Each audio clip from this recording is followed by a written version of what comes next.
Hey guys. Hey everybody. Good evening, everyone. Can you hear us okay?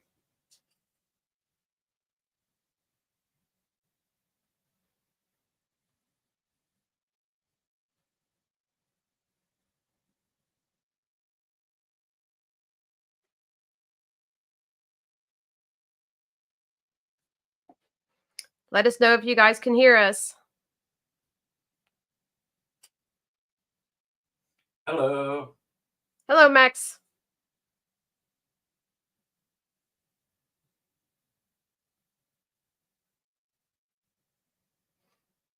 All right. Thank you, LCAP. Hey, Luminous. 6:30 in the morning. Thank you, Max. Thank you, Ron. Hey, LCAP. All right.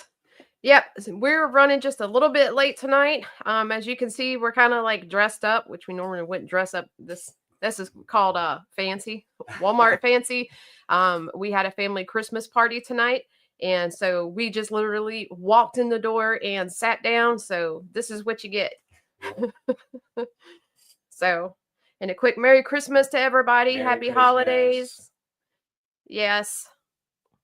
So, let's see. All right.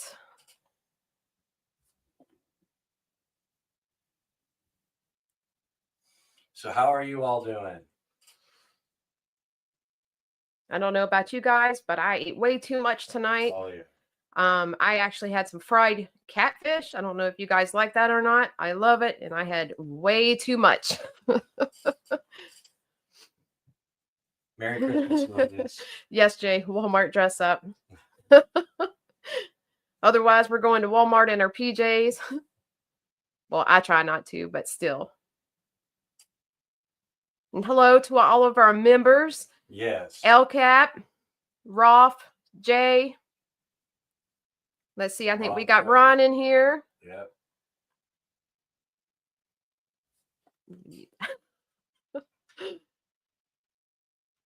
Better than Walmart dress down. Yes.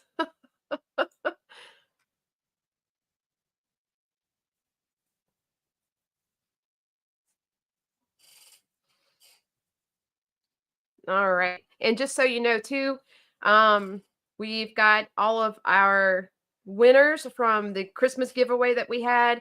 And our members, we're sending you guys some swag for the members. And of course, the ones who won are getting some extra swag with their wins. Welcome, Ground Fog.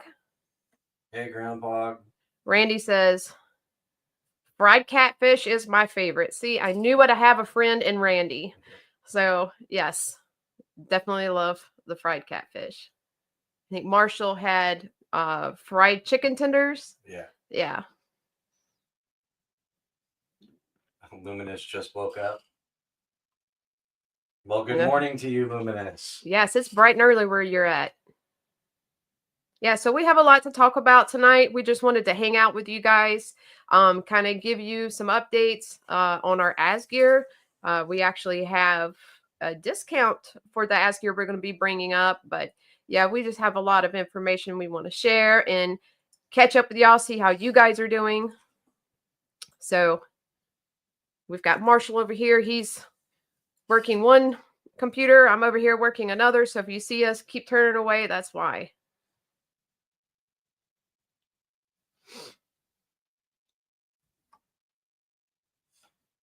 So you all having a good weekend so far?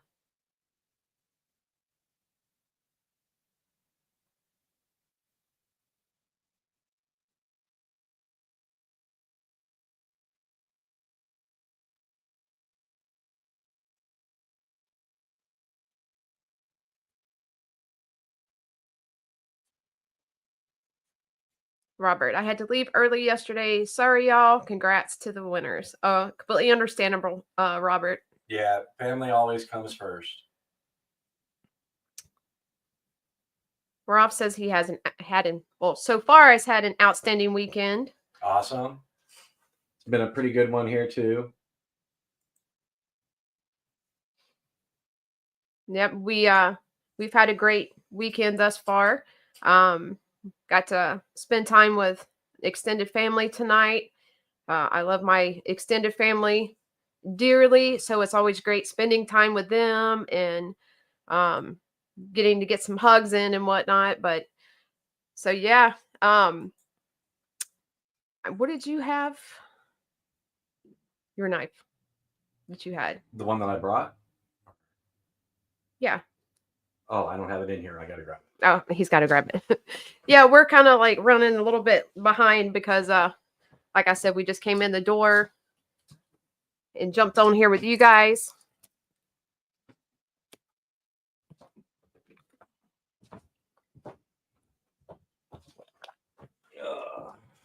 Uh-oh.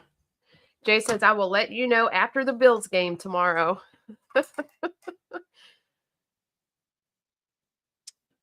Yep, I was definitely glued to the one where we had the Florida Gators playing Florida State. That was an interesting game. So, but of course, my team won. Can't complain about that. All right.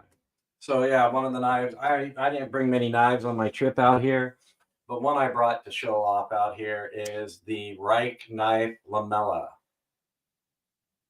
Let me turn the light on. Love this thing. Got it when they just came out. Been super happy with it. Yes, Rolf, our shelf is empty. You guys really helped us out with clearing the shelves. And Barbie asked, did you get my email? Yes, we did, Barbie. Yes, we got it. Sorry, it's been a crazy day.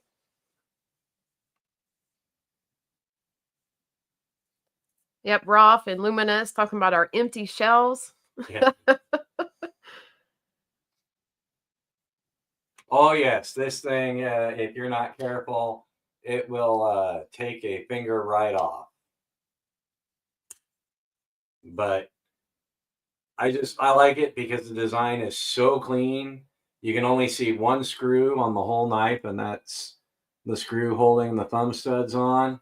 Other than that, they concealed everything nicely.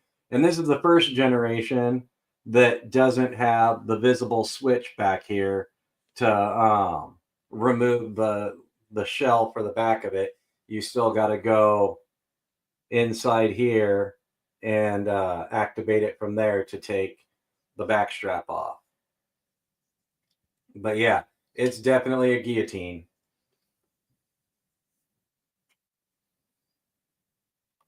Up. Hello and welcome, Justin. Hey, Titanium Justin. Oh yeah, it's fun in the hand. Super comfy. The ergos on it are great. The blade's really slicey. The knife opens lightning fast. I mean, that's a little tiny flipper there, as you can see, but it is effortless to open. Yeah, he likes playing with that one. Yep. Yeah, we were getting worried about you there for a minute, Justin, because we hadn't heard from you about your win. But yep, saw your email today. Yep, finally got it. Do you like Persian style knives in general? Yes, I love Persian blades. They're probably my second favorite blade design. How do you like them, LCAP? What's your first favorite? First favorite would be sheep's foot.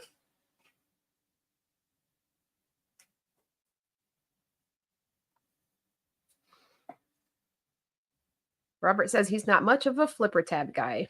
I didn't used to be, but they've grown on me. Though I do like top flippers and front flippers a lot now. Yeah. And that's like even with the ASGEIR, we had like the minimal flipper tab up here at top. And so when we got the prototype in for it, I'll be honest, I was struggling with that thing. And as it passed around on some YouTube channels for the reviews, people were just able to, some of them were able to flip it right open. And some, we're talking about like Rob, he made some suggestions too. and we really listened to people's input on this. Yeah. And so I felt a little bit better. Marshall knows this, knowing that I wasn't the only one that had an issue with it. And I think I have the prototype actually sitting over here, and we can show you guys the difference in it. And it's just, I mean, it opens beautifully now. So like the things we fixed on it before the production knife came out is no complaints now. So yeah, I'm kind of a fan of the button locks, the flip, the higher flipper tabs and stuff like that. So yeah. LCAP says, no, like low tips, but do like high handles. The Spyderco Capara, am I saying that right? Is one of my favorite designs. Yeah. Up, Barbie, thank you for becoming a member. Barbie.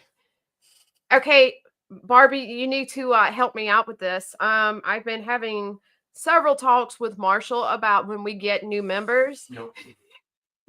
See, he's already shaking his head. No, nope, not happening. That he's got to either do the butt rub dance. No, there is no butt rub dance. It doesn't exist. This is all a figment of her imagination. Or he has to do the Thriller for you guys. No, so you guys have to help me out. Nope. And I told him, I said, if we have our viewers vote, then he's got to do it, right? I mean, it's only fair. Throwing me under the bus, like hardcore. Like, can we make it from front bumper to back bumper in one motion? Come on, you guys, you got to help me out here. See? No. You don't want to see that. Trust me. See, Robert says you got to shake it. No. Shake it till you break it, right? I'm not gonna dance. You guys, you think you want to see it, but in truth, you don't want to see it. Nobody wants to see it. Jay says, "What dance are you going to do?" I'm going to do. You got to do something for Barbie. The chair dance. Okay, do the chair dance for Barbie. All right. Whoop. There we go. No, we need more excitement than that, right, guys? Come on, tell him we need more excitement than that. Let's see. Get the butt rub spices out. Oh my god. We're never gonna live the spices down. Yep. Max says, still waiting for the Vanna moonwalk in hills. That's asking a lot right there. For one, I'm not good looking enough to truly be Vanna. I can't do the moonwalk, and I would be terrified of heels. That's just asking for me to fall on a knife. Heels can do a lot of damage in many different ways.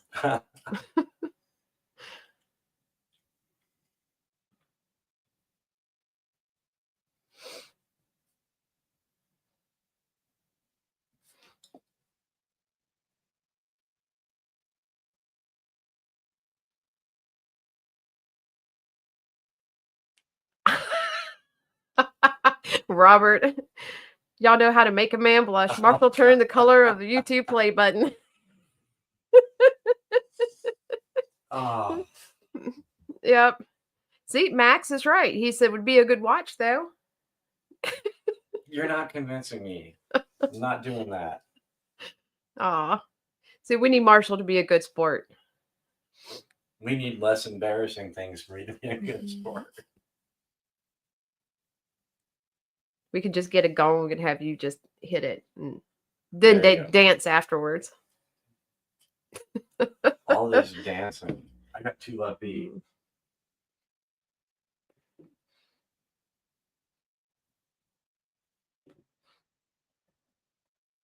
But yeah, we have we actually have. What is the other knives that you have? I've got just my ASGEIR and the lamella, and that's all I brought out with me. We got your knives back here. Well, we got the Benchmade and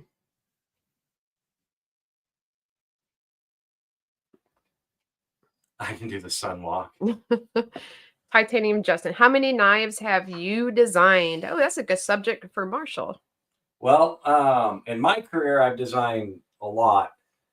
Here with Legion, we've got the ASGEIR, we've got another folder project that's kind of under wraps right now in the earliest stages.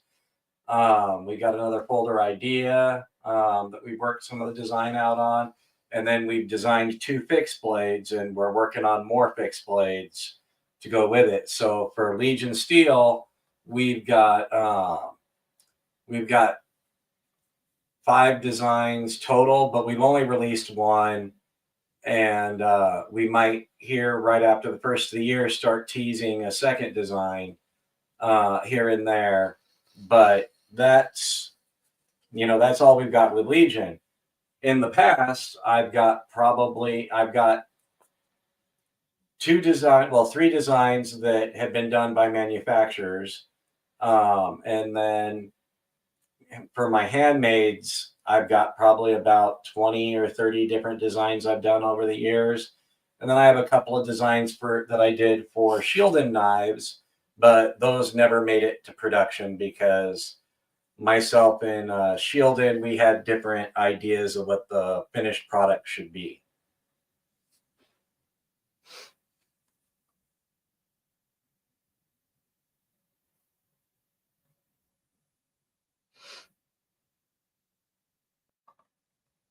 Oh, yeah, butterfly knives are really popular. They're super popular over here right now as well. You can't go to a show without hearing all the clicking. Yes. And you walk out of the show, you hear it. You walk by the bathrooms, you hear it. All the kids and their trainers. Yes, it's nonstop. But we actually, at the knife shows here, Luminous, they have ballet song competitions.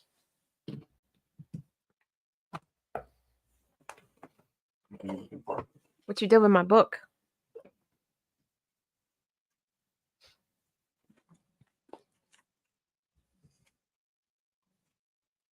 Hey, Louie, how's it going? Hello, welcome back, Louie.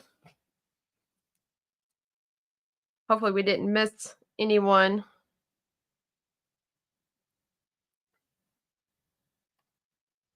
Since 1987. Oh, nice.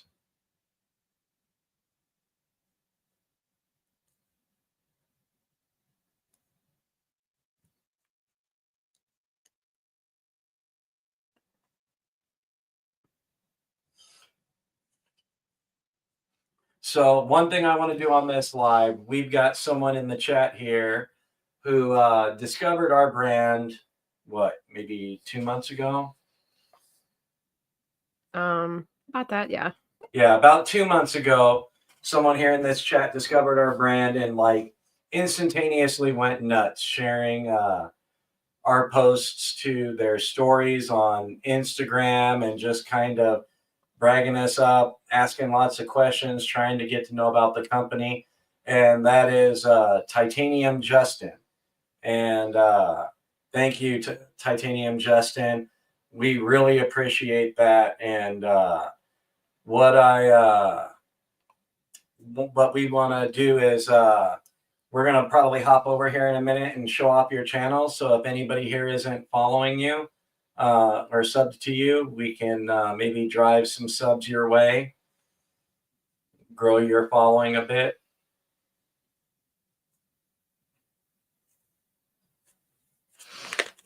They do some finger swirl. Oh, and I was happy to pick up one of my grails, the Goblin XL, a few months ago. Yeah, I love the Goblin. That's probably one of my favorite designs.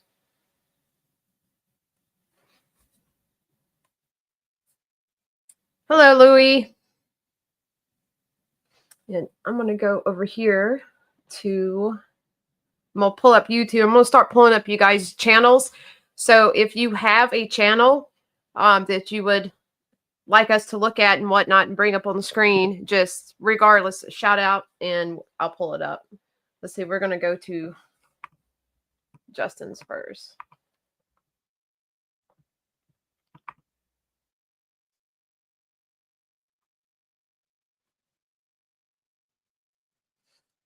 I'm gonna need.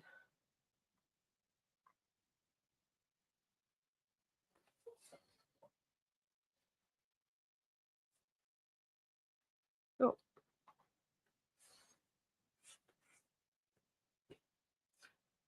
Robert Reed says, I won the original Goblin from Concept and gifted it to a good friend that still has it.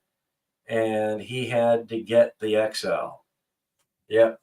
I think between the XL and the original Goblin, I personally, I lean towards the original Goblin. It's just nice and compact. It's big enough to do most jobs you want to do with it. And it's like super fun to fidget with.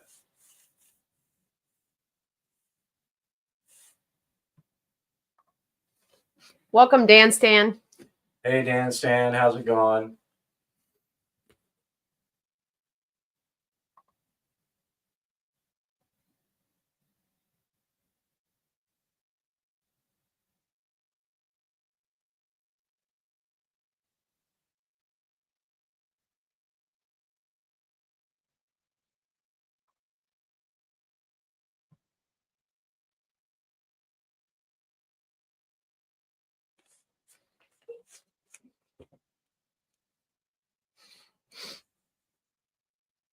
All right. Well, thank you for all the emojis there, Barbie.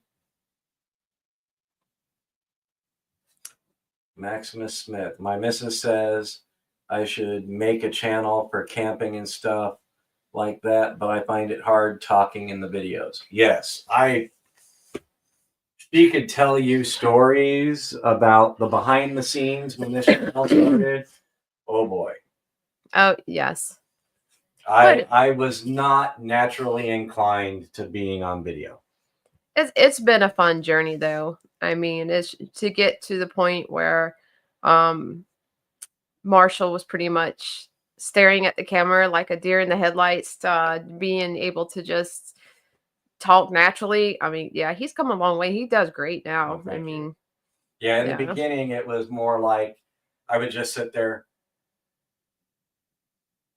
and then that was all you would get. And then, you know, she was like, when I finally did start talking, she was like, have some personality, you know, pretend like you like being here.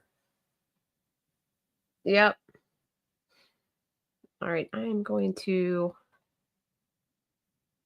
share Justin's screen. All right. So here we have Titanium Justin's channel. If you're not already subbed, why don't you give him a sub and watch a short real quick so that sub takes, because we all know YouTube likes unsubbing you if you don't watch anything. And my eyes go straight to this one. You love your teal. Yes.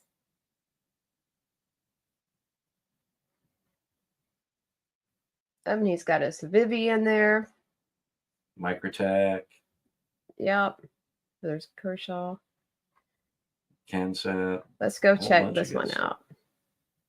I don't want to. Oh, I already have it on mute. Shadow Warrior. But yep, make sure you guys go subscribe to him if you haven't already. Make sure, like Marshall said, you watch one of his shorts, because YouTube is famous for if you don't watch anything, it will unsubscribe you. It's done that to us. I mean, I know it's probably done that to you guys so many times. Dan Stan had a bunch of beef jerky for dinner and then came to chill with us. But yeah, this is Titanium Justin's channel. So again, you guys go give him some support. Click subscribe if you have. I can't talk tonight. I think it was just way too much. Too much food. Too much food. Well, Dan Stan, you made some shorts. Let's see. Oh.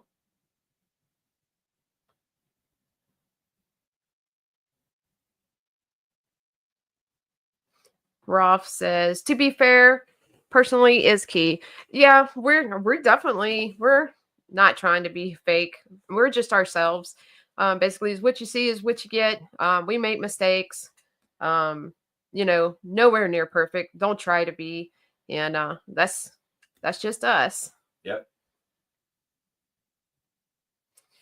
Dan, I made some shorts, but they kind of suck, so I delete them. Well, you'll have to make some more.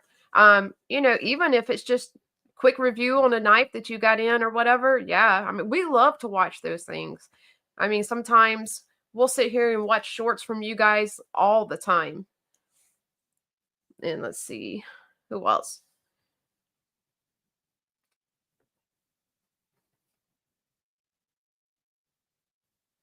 Barbie said it does it to me all the time. Yeah, Yeah. I don't know why it does that. And then sometimes we'll notice we're like, hey, we haven't seen so and so's videos pop up.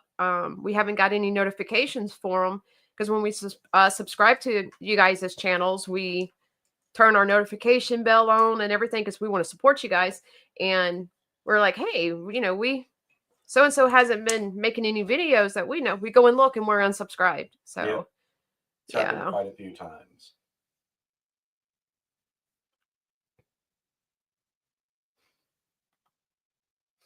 Greg says, mine aren't so great either.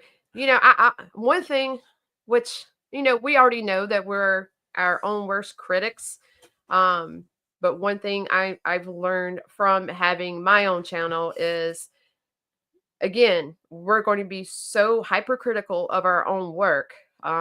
And honestly, you guys, I don't know how many times I was laughing at myself when we were playing back the giveaway live that we did. And I hate hearing myself on camera because it's just I sound like a hickerbilly. My southern accent comes out like so harshly, and I'm just sitting over here laughing because I'm like, did I actually sound like that in person? So yeah, and then we're like really critical of our videos. I'm always feeling like we can always do a better job. I could have done this better. I could have done that better. But the way I feel, as long as you're having fun filming, no matter what it is, as long as you're having fun with it, you're enjoying it, it's part of your passion. That's all that matters. All you can do is do your best. And, of course, no matter what kind of work you put out there for the world to see, for the internet to see, sometimes it can be judged harshly. But the way I see is, you know what? I did my best. I had fun doing it, and that's all that matters. Yeah. So you got to have fun because the internet can be a cruel, cruel place. So you might as well have fun. They can't take your fun away. Yep. Barbie, I have a few shorts. I'm doing content when I can. Barbie, is your channel under your name? So if we pull it up, we can maybe send some love your way. Yeah, you guys let us know what your channel is under, and we'll go check you out. Justin, we all think that way about our videos. They are great, I bet. Yeah, we all, tend to think that, but and also we went and watched some of Justin's before. Try to literally go through one after the other and whatnot, just so you guys get the views and we get to see what you guys are getting yourselves into. Yeah. So, but and honestly, I mean, we learn from each other. And so there's some knives that, like Justin had up there. I was like, I've never heard of this one. So yeah, I mean, we learn from you guys too. Yep.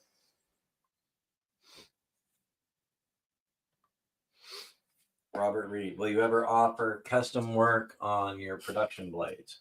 So we're kind of going a different business model on that. We're going to have a few different types of production. We eventually want to get down to where we can have some models that are sub $100, but it's going to take a little time to get there. We're going to have, medium priced and even premium knives that are all OEM manufactured.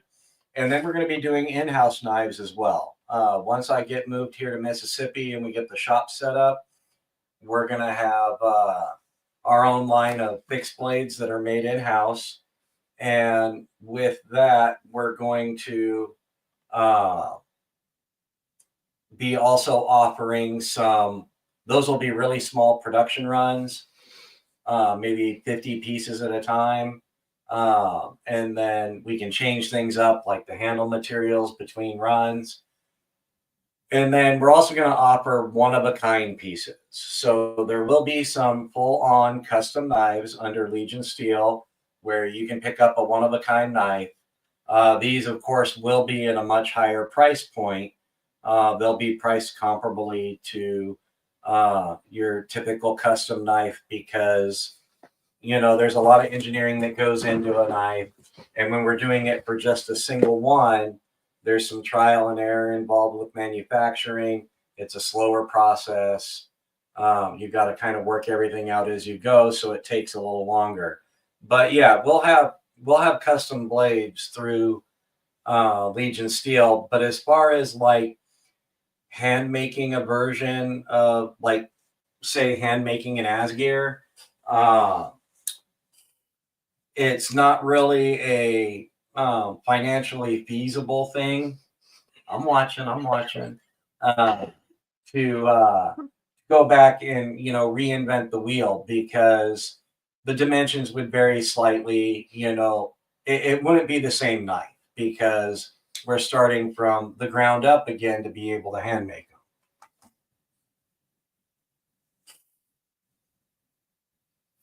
Yes, agreed, Rolf. Yeah. Yep. I always get mine about an hour late. Yeah, I do too. That's like I think I believe it was Rob's live. And we know every Monday he does it and whatnot. But yeah, I think 2 hours after it started, I got the notification that he was live, and I'm like, well, I'm glad I wasn't depending on this. It worked out one time a couple of weeks ago. Rob was like really late because of his son's band thing, and I got the notification late, and I came running over to the computer, and he wasn't there yet. Yeah. Like, okay, cool. I'm not too late. Yep. And Max, he said he just subbed to Justin. Thank you, Max, for supporting Justin.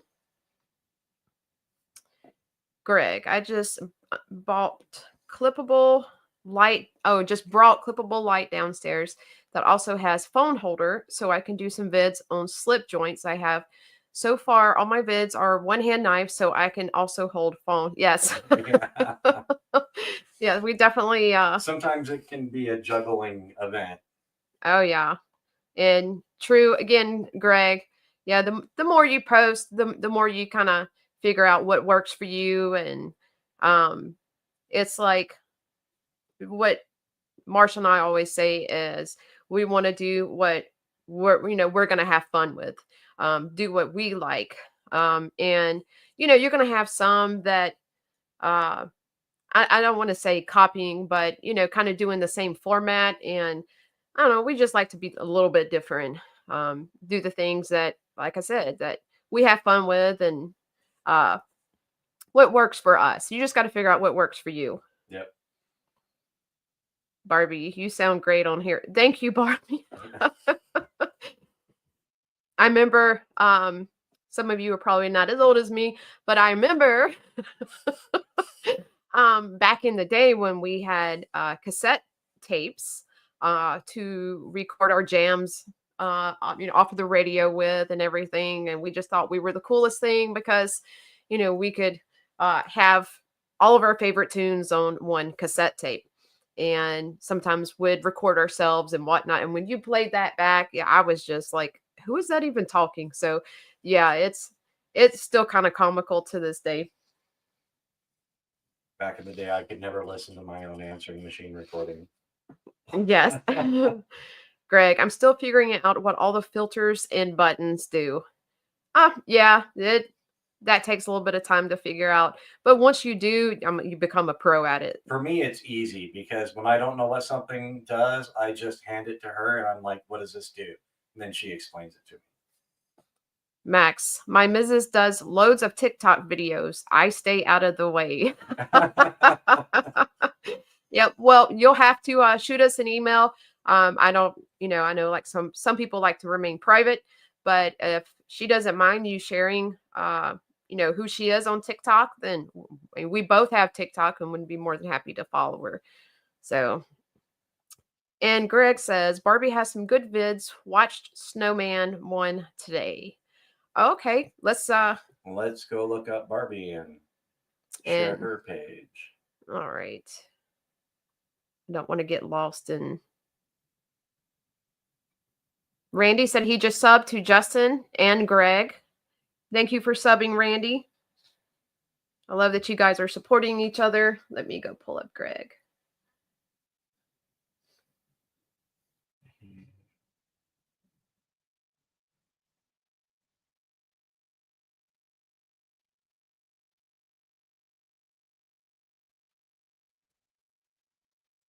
All right, thanks, Maximus.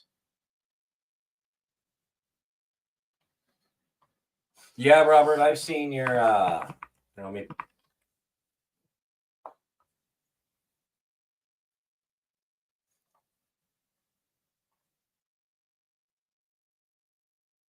soon as I can get control of the mouse, I'll pull up your post.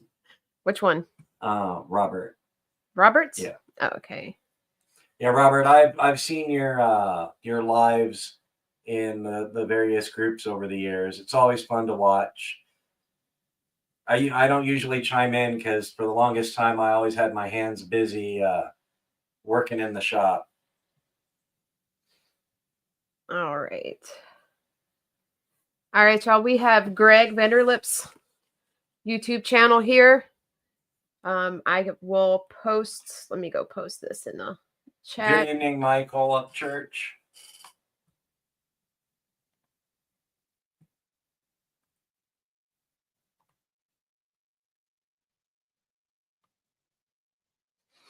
All right.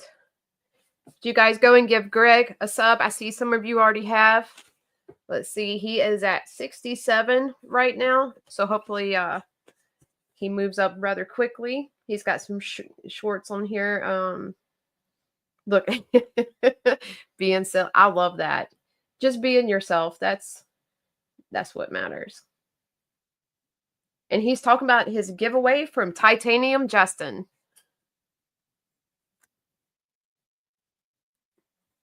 Oh, look at that one. That was nice. So yeah, make sure you guys watch a couple of videos so you stay subscribed. Justin's like, don't do this to me. But yeah. Let me get him back. Me looking at this rock. Me looking at this rock, me thinking about all the people who need to be hit with it. That's awesome. I like that. But yep, let's see. Who else do we have? Scroll up. We got. She crashed down. I'm gonna do more with the knife vids. Barbie. You need to go to Barbie's.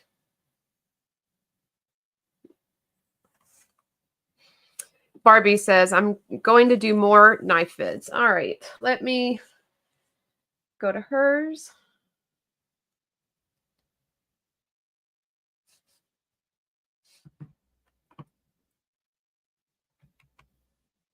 Okay. Okay. What?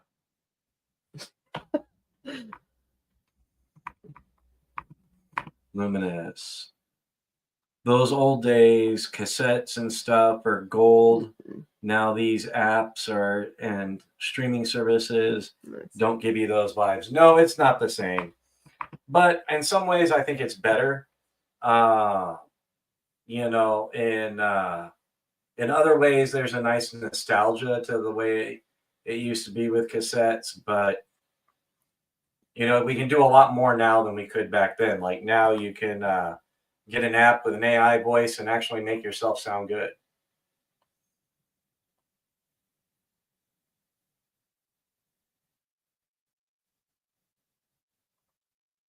All right. We have the beautiful Barbie Chambers up on the screen right now. This is her YouTube channel.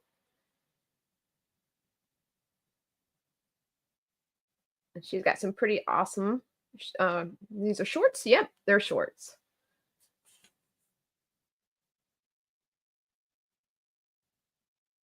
So you guys go give her some support. Subscribe to her channel. Again, just make sure you watch one of a couple of her videos. That's normally what we do, and the subscriptions seem to stick. So, oh yeah, these are she got some good shorts on there. And whenever you start oh, the rain. It's been raining here for like half of the trip for me. Yeah, half of this trip for you. But yep, you guys, I put the link in the chat. So yeah, make sure you go and give her some love. Let's see. Maximus, subbed you, Greg. Thank you, Max, for supporting him. Nope, Dan Stan subbed Greg. That's one of the great things about this community is we all support each other.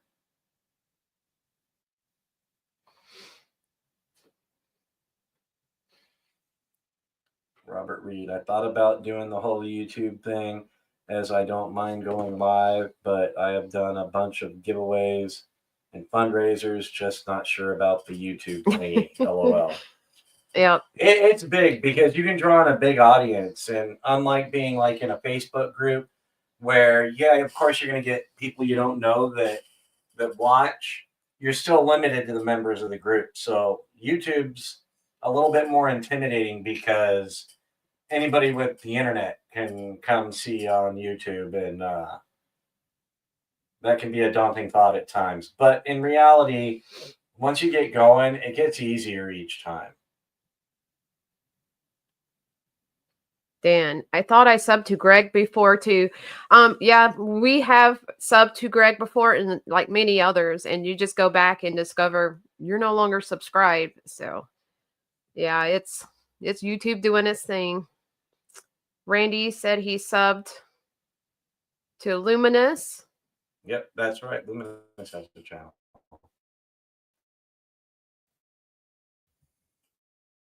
Yep. Yeah, I will. Let's see.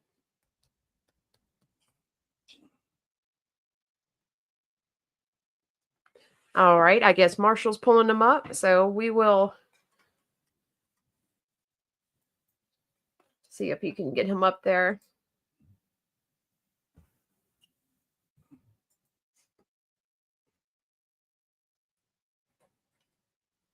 I know he's in the list, just trying to find him. So I didn't have to type. And we have no clue what Marshall's doing, but trying to find him. That's what I'm doing. Oh, I thought you said I was doing it. Let's see. What do we got here? I actually did a short. All right. Greg Vanderlip. I got that. We're both trying to do it at the same time. All right.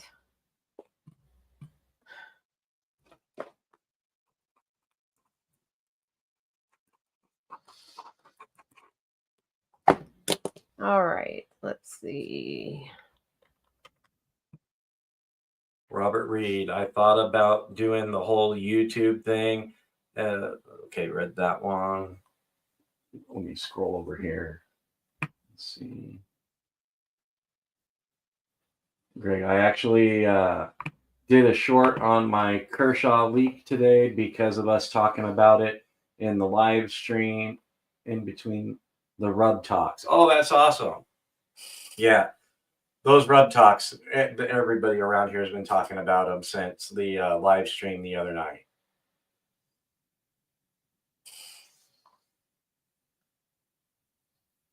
Dan Stan, I had like 40 subs, but since I have no videos, they deleted to like 8. Yeah, that happens. I've never made a video under my old custom knife making brand, and people kept subbing it, and then they dwindled down to next to nothing.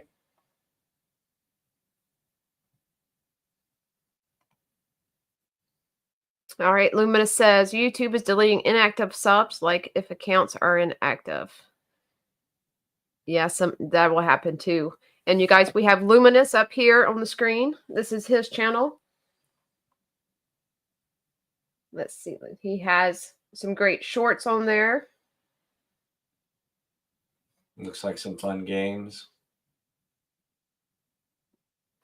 Oh, yes. And I have to admit, especially on my iPad, I have a game called Best Fiends that I'm addicted to, and I'll admit that.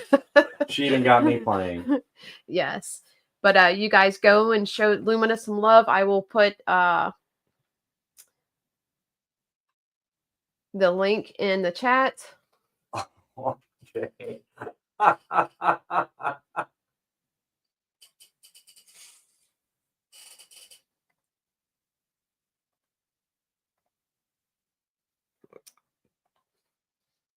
So Jay says, I looked up the butt rub online to get some, but they don't offer in-house services. But I'm sure they can mail you a container of it to your door. And Barbie sub Justin. Thank you guys for going and showing some love to the others. We're all about that, supporting each other.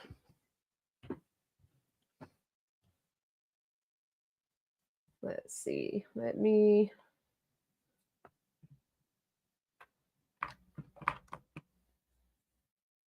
Guys, join if you come.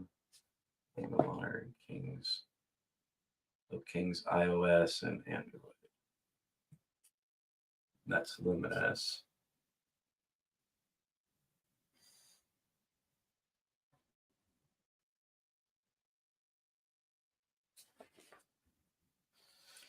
What are we?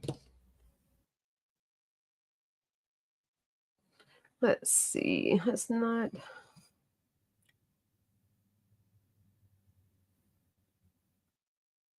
So do any else of you have any channels?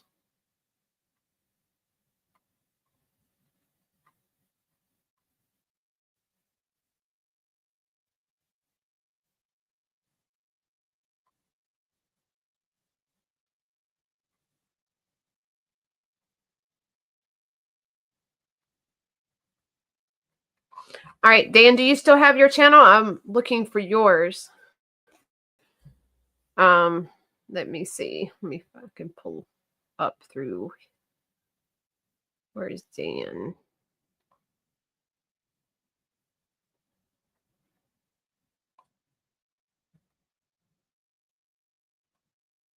All right.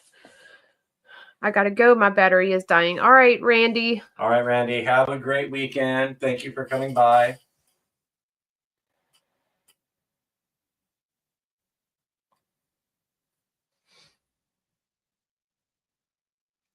Max, sub Luminous, but not a gamer. That's fine.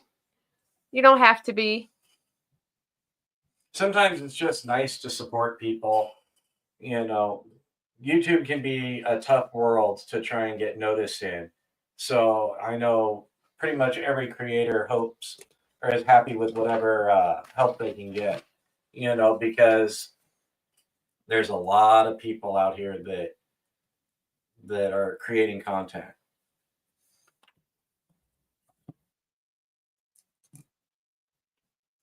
All right. So do any of you have holiday plans for this year? We're getting closer to Christmas.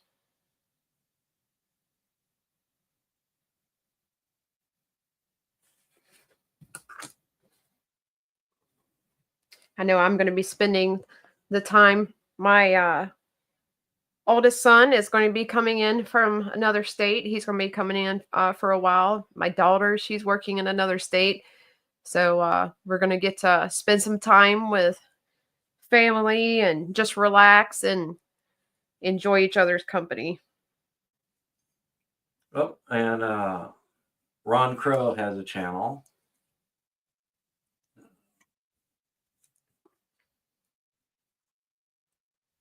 Oh, nice. You followed Luminous. That's awesome.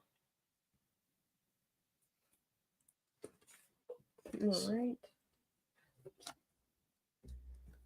Yeah, if they. Hey, right Dane. back. Up, welcome, Dane. Glad to have you here. Rob says, staying home.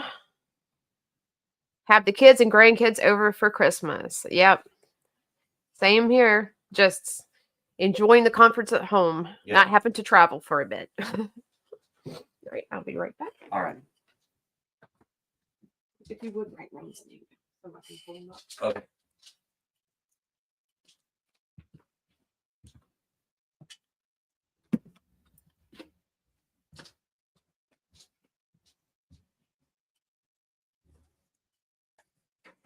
Roll. Titanium Justin says he's going to be laying low and seeing some family. Nice. Yeah, I'm not sure what I'm going to be doing for Christmas yet.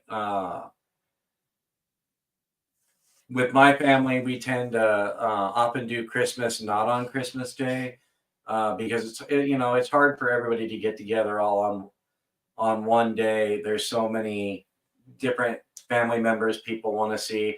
So we usually do a gathering a little bit before or a little bit after Christmas. And this year it's going to be after Christmas.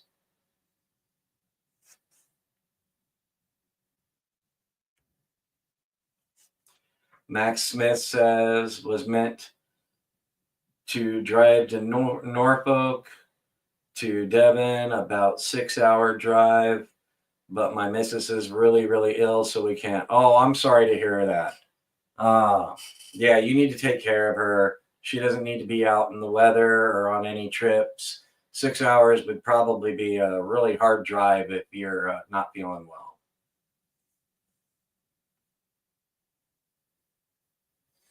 And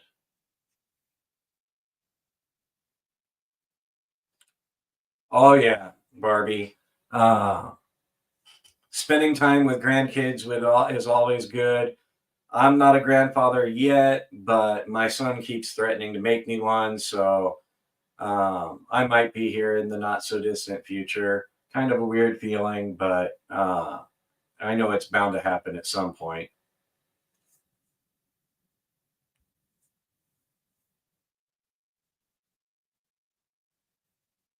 Maximus says, I haven't got anyone, but it was to see her family. Oh, okay. Yeah. Sometimes the holidays can be a little rough, depending on your family situation. But it's great when you have a spouse and you get along with their family. They're still family.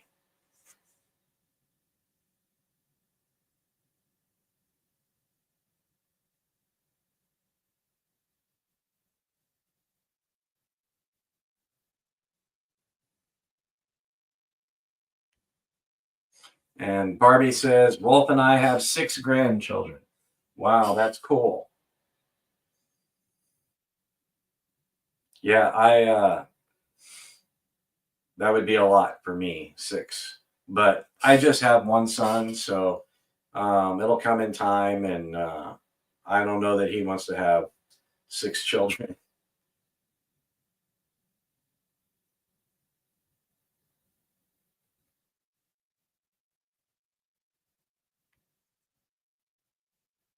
Max Smith. Funny thing is, I've got 6 brothers and sisters. Oh, wow. That's a big family. So you've got 12 siblings total.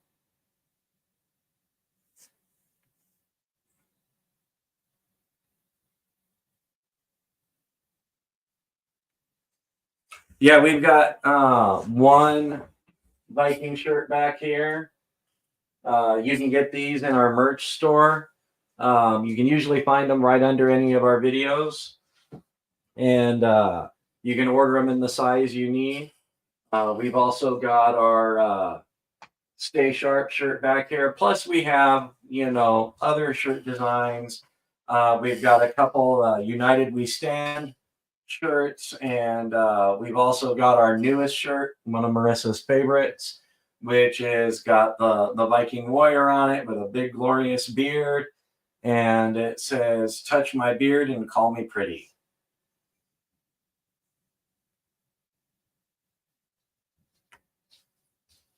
$13. That's crazy. I haven't known a family that big.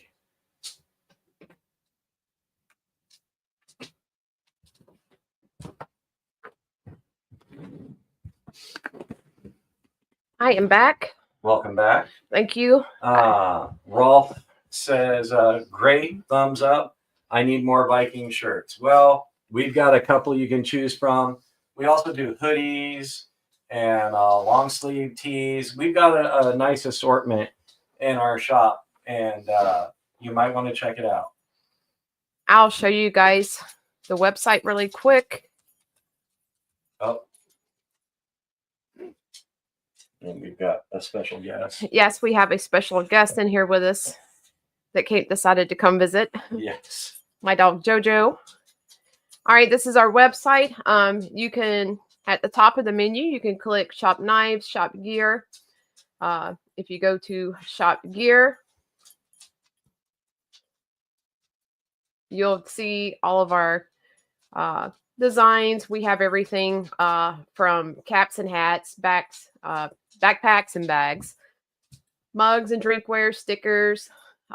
We have toys like the little stuffed animals. We even have bandanas for dogs and stuff like that. So let's see. We go over here to the t-shirts. We have this one, which says, "Touch my beard and call me pretty." And of course, it has the Viking on it. So yeah, we have a variety of designs in our store. That's our Stay Sharp logo. We have a Legion Steel Knives United We Stand t-shirt. We have a Legion Steel's United Stand t-shirt, United We Stand. I told you I can't talk tonight.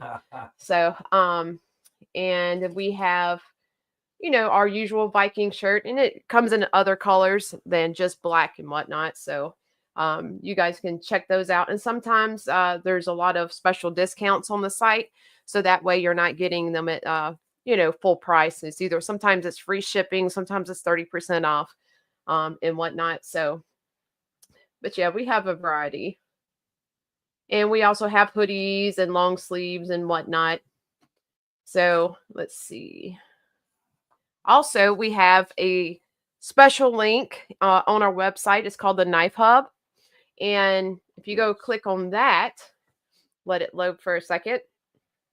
The Knife Hub is basically where if you're just everything from a custom knife maker, as it says, small knife brands, bladesmiths, swordsmiths, even hobbyists or just knife enthusiasts, we have this site for all of the above. So that way, if basically they're featured in our interviews for our Blade Show West videos and our In the Shop videos, and then just other ones.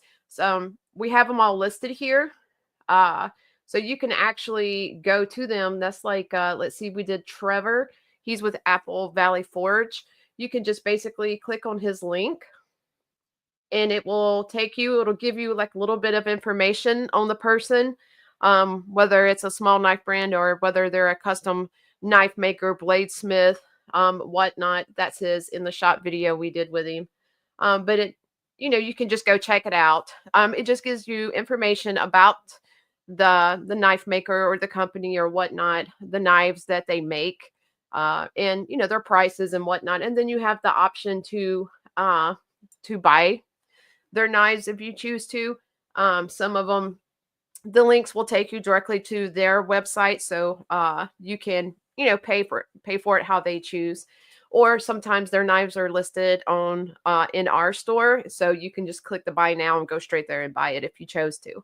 And like Trevor, he does custom work, so that you also have a way to contact him through Facebook, Instagram, or YouTube and request a custom piece made for you. So yeah, just when y'all get a chance, go check out Knife Hub. Read up on the people that are in there, because you might discover somebody that you haven't heard of, that that they've got some great knives out there. So, and it's just our way of trying to give back and showcase these knife makers and bladesmiths and whatnot. And one of them, like I said, we just finished filming on, was Mr. JD's out of Hot Coffee, Mississippi, and he does beautiful work too. So just if you ever get a chance, just go by and check out the makers that are listed there in the Knife Hub as well. So, but yeah. And Dan Stan, you were asking if we have patches. Yes, we do have them. They're available in our online store on our website. I think they're $6. I'd have to check. It's been a while since I've looked at the site, but yeah, we've got patches. We're getting ready to design a new patch, so you'll want to keep an eye out for that, because we got more patches coming soon. Yes. Dan, that's a really in-depth site. Y'all did a really good job with it. Thank you. We just, like I said, it's important to us that we somehow feature these knife makers and bladesmiths and whatnot. So, because normally I know Instagram is really, a big place for a lot of the knife makers and what have you to, gather and whatnot. But I feel like with this, you can actually see their work showcased. And some of them, aren't really, I want to say heard of all around the U.S. So this kind of gives them the ability to have a little bit more publicity, for helps with the exposure. Yeah. Oh, thank you, Dan Stan. Yeah, we really like this patch as well. We've got some ideas for a new one coming out, and over some time, we're probably going to have a variety of patches for everybody.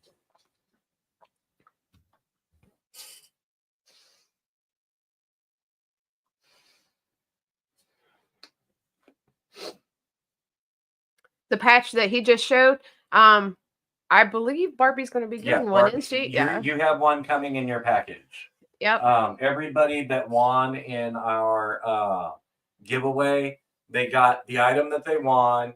They got a patch. They got a sticker. And then they also got one of our Legion Steel lanyards. So you have a sticker. I'm not sure which sticker you have. We have two different ones right now. We have a Viking one, and then we have one that looks very similar to the patch. I can't remember which one I put in your box, but you have a sticker and a patch and a lanyard already on its way to you. Yes. And I believe all of our even the members that didn't win anything are also getting some swag from us for, getting a membership with us. So you guys will be getting that. If you didn't win anything, send us an email. If you're a member, send us an email, and so we can make sure you get your swag. Yes. Because we don't know where you live. We're internet savvy, but not that internet savvy.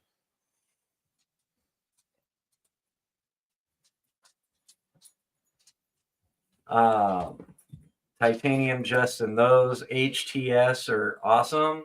I'm not sure what HTS is.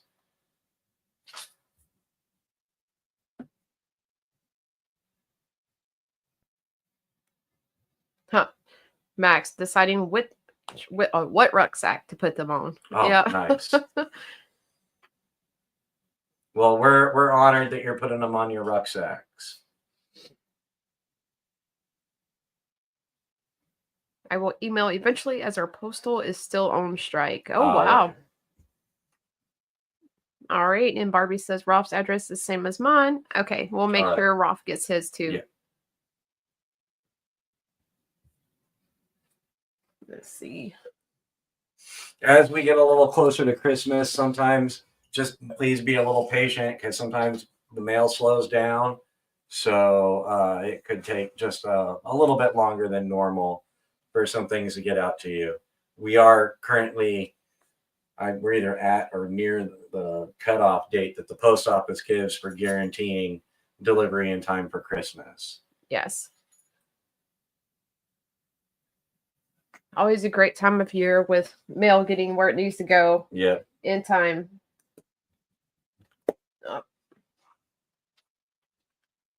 Maximus says, as I have about 15 rucksacks. Well, I think you are perfectly capable of packing anything you need now. Oh, yes.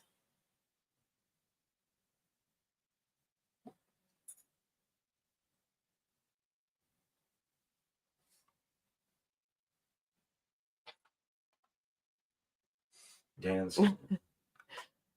I have 3 only, LOL. I thought I had a lot. Yeah, I've got 1.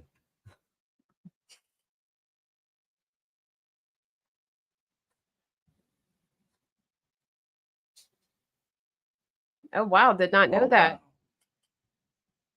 And you're up in Canada, Rolf?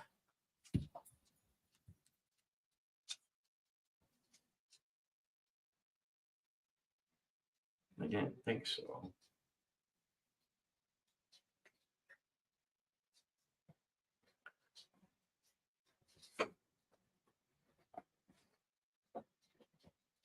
Max Smith, my missus tells me off all the time, stoves, knives, tents, a whole shed full of outdoor gear. Oh,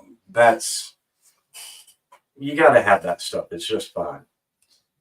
Barbie said no, Rolf is here in North Carolina. Okay. I didn't think it was Canada. I remember Rolf's shipping. like, I'm going to get my swag. Yeah.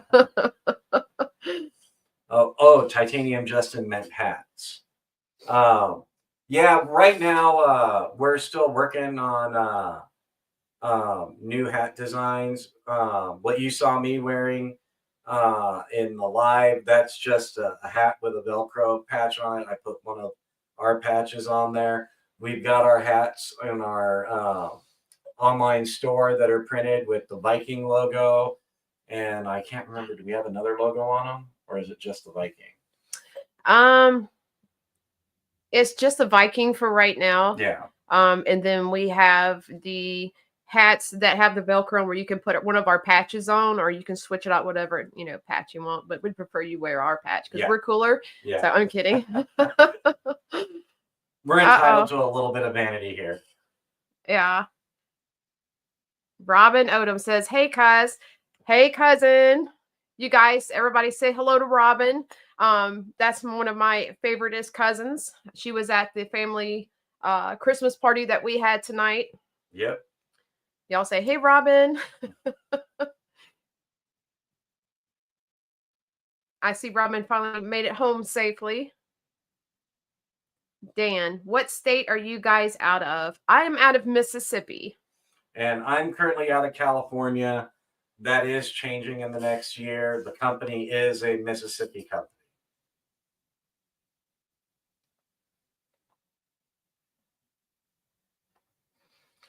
Max says, hey, Robin. Dan says, hello to Robin. Ron says, sorry, I'm out picking up some dinner. Is your email on your profile? Yes, it is. Yep. Our email, our Instagram, our Twitter, well, X now. Yeah, we have everything that all of our social media, email, our store, website, all that is listed in there in the description. Robin says, you were running late. Yeah, we barely made it. Yes. We literally barely made it. I mean, we didn't just walk in the door. We hit the door running. Yes. Yes. And then we had to do our little pretty up thing right before we turned on the live stream. Yes. And with the humidity out here and everything, I kid you not, like, you guys, my hair was like frizzed up. And I'm like, ah. But it is what it is. We're having fun with it. Well, I think, yeah, we went live just in time. Yep.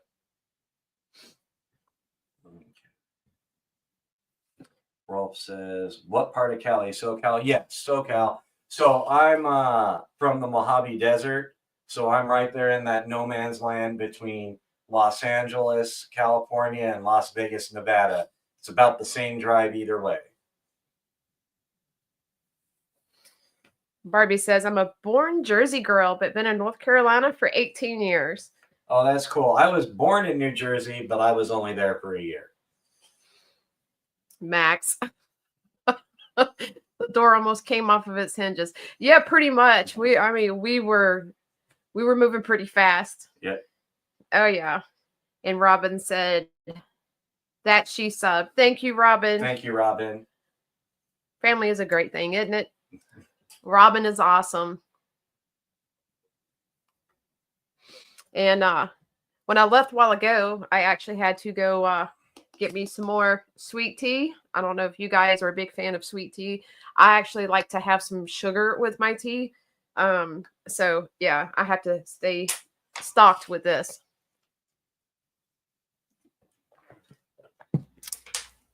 All right. Barbie said, awesome, you're still a Jersey boy. I guess. I mean, I was born in Trenton way, way back when. But my dad was in the Air Force. He got transferred to California when I was a year old. So been in California ever since, sadly. Dan says, I'm in northern Minnesota. Oh, nice. AKA Minnesota. Minnesota. Yeah, I can see that. And Max says, coffee man, I am. I feel you, Max. Yeah. He's over here pointing to me. I have to have my coffee as soon as I wake up. It's like nobody talk to me. Just, let me have my coffee and wake up, and then I feel human. Yeah, you throw coffee at her and you dodge out of the way and you're safe. Barbie says, yes, sweet, sweet, sweet tea. See, Barbie knows exactly what I'm talking about. So that's probably what you've been telling me about the ghetto tea. Yes, yes. You have sweet tea and then you have ghetto tea, which is some sugar with your tea. But I mean, it tastes so good. You have to have it. Barbie also says, my dad was in the Air Force. Oh, yeah. Awesome. Okay. At McGuire, yeah, my dad was stationed at McGuire.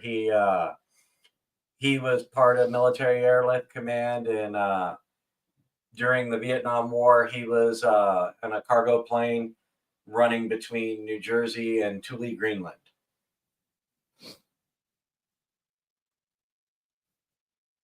Greg, it snowed here in Michigan this week.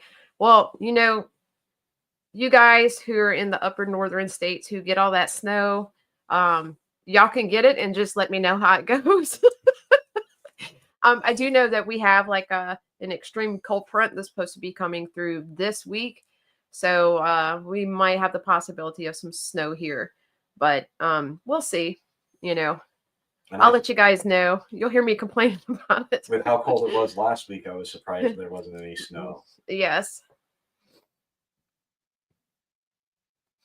Robin says, make me a video. What kind of video would you like, Robin? We have plenty already up to go and watch. But yeah, we'll have to do something with Robin for sure. All right. You guys love Robin. And then Greg says, Robin, do you know anyone with last name Cisco or Cisco? Oh, Rolf says he's a SoCal native. Oh, yeah. Where from in SoCal, Rolf?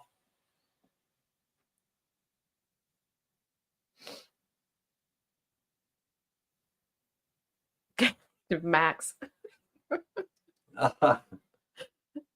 Video of Marshall dancing. No. See, Max is on my side on this.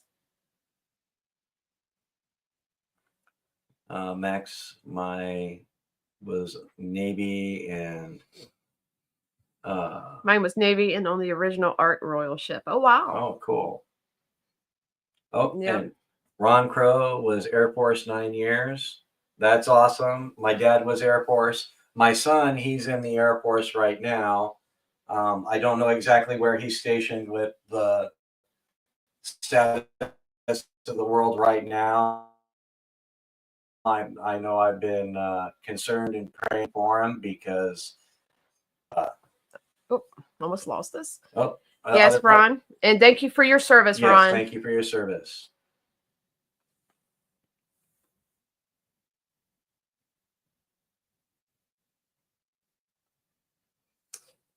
Barbie says, we lived on the base. Was there 5 years, ended up in Western Pennsylvania for 12 years, then here. Oh, wow. Oh, nice. Barbie's like, I'm well traveled. But yeah. Welcome, Boo. Yes. You have been part of, without knowing it, you've been part of many butt rubbing conversations over the last couple of days around here.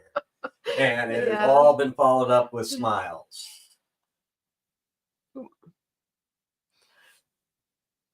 And hey, Jay beat you to it. Yep.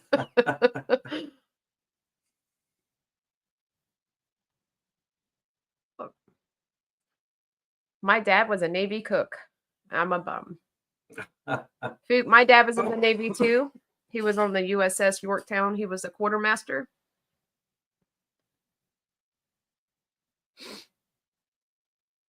Watch out for the Jody. LOL.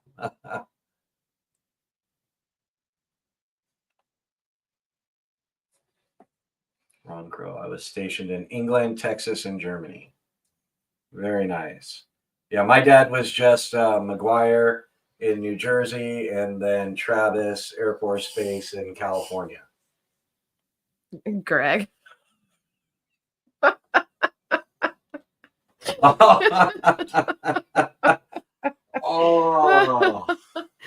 well, not reading that one out loud. You know, all I can say, Greg, is I hope she thoroughly enjoys it. Okay, so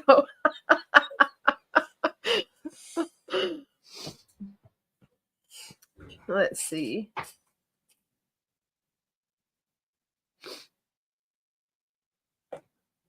Oh, and you know what? I didn't forget you, Ron. I am going to look you up and let's see. Do we have him on our list?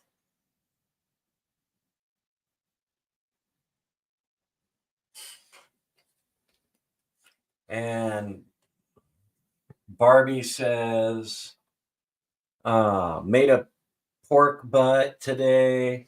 Could use that butt rub. Well, you might need to do one again in a week or so when Pook gets his. Then you're going to have him, throw some your way. Let me go over here really quick to see if I can pull up Ron's channel. And there he is. All right. Let's see. We found you, Ron.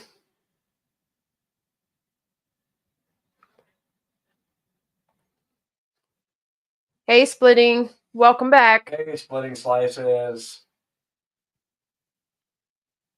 Good to see you here.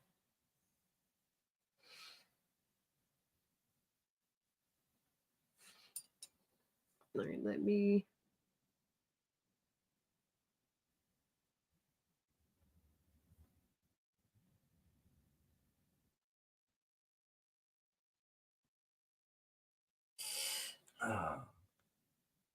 Greg Vanderlip, still wish didn't lose car, but overdid the meds a bit and got kind of hammered, so that was fun. LOL.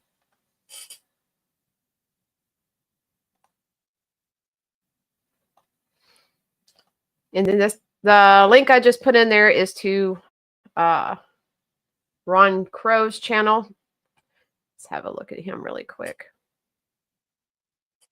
All right, this is Ron's YouTube channel. If you guys get a chance, go over there and give him a. I was gonna say give him a like, but it's not Facebook.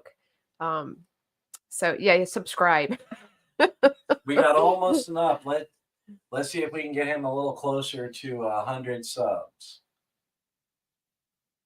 He's at 81 right now. Let's see. He's got some cool shorts over here. Oh, nice little Kaiser there.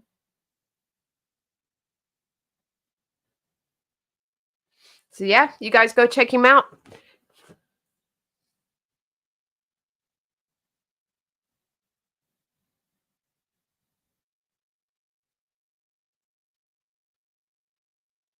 It's like pretty smooth action on that one. All right. All right. What do we got next here? Splitting. So since I'm new, what's the story about the remaining knives in the stand on the shelves behind you? Well, Those are actually some of mine. Yes. So we've got, the two versions of the ASGEIR so that people can see those. And then these top three are parts of her collection. We've, of course, got her teal Kershaw leek that she loved and carried forever.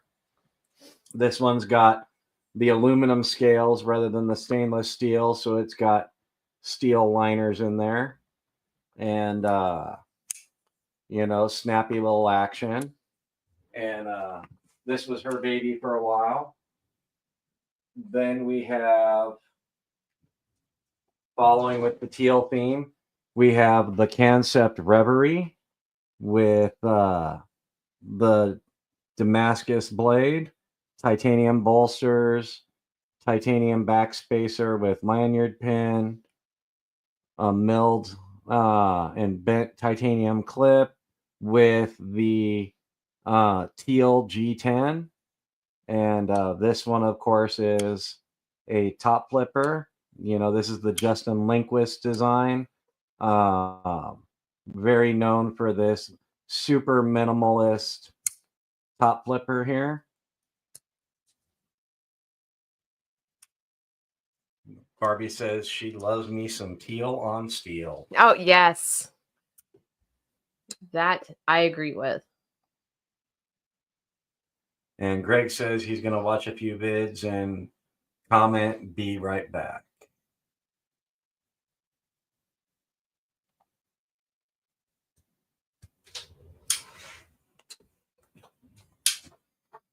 Dan actually loved blue and teal.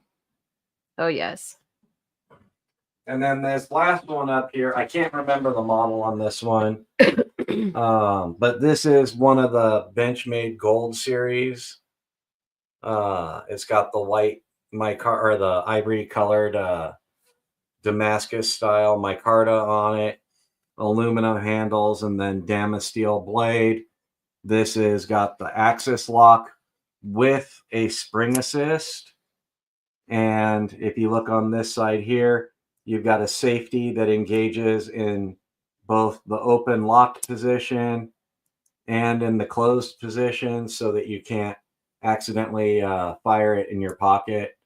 And this one, I don't believe this gold has been around for like the last 6 or 7 years since they made it. Yeah.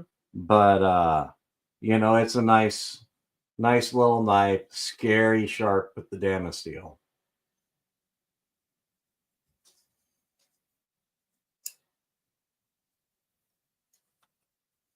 And Greg says, I have gray aluminum scales on my leak, and wife has a blur with OD green aluminum and black inserts. I like the way blur thumb studs were done. Oh yeah. Yeah, the blur was one of my favorite Kershaw knives when it first came out. I had one until I lost it. One of the only knives I ever lost.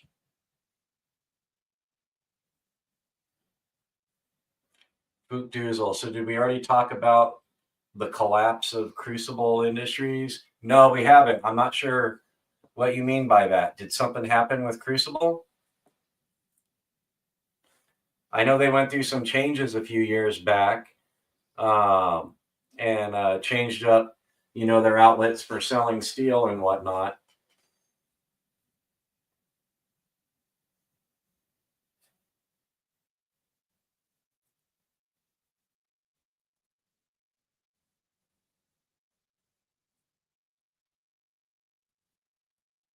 Yeah, we'll have wow.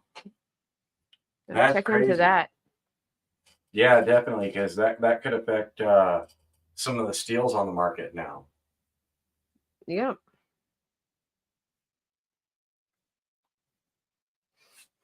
And Splitting says, thank you so much. Says Crucible is filing for bankruptcy. They might be shutting down. Wow. Well, hopefully, if they shut down, they sell off the rights to some of their steels because, we're talking about S35VN, S30V, S45. I mean, just go down the list. So many of the steels we know and love in our knives come from Crucible. Carpenter has been picking it up a lot lately in like the past 10 years or so, but Crucible, they're kind of the father of that powdered metal technology. All right. See you soon, Barbie. Thanks for stopping in. Thank you, Barbie. The Magna Cut. Yep. Yeah, I think there's, and in my opinion, I think there's some better out there than Magna Cut. I mean, it's great, to a certain point when you compare it to, other different steels and whatnot. But yeah. Where Magna Cut shines is it gives you a well-rounded set of features, but it's being that it's made specifically for knives, they wanted to focus on catching as many of the aspects of knives, but that means you have to sacrifice in some other areas. For some people, they want more toughness or they want more wear resistance so it holds an edge longer. It all depends on your individual tastes. Like over the years, I've been asked more times than I could even count, what's the best steel there is? And I always tell people, well, you got to tell me what you want to do with the knife to know which steel is going to be best suited to you, because all these different steels offer different properties to them, where they excel. And so the steel that may be great for one type of job isn't necessarily going to be great for another.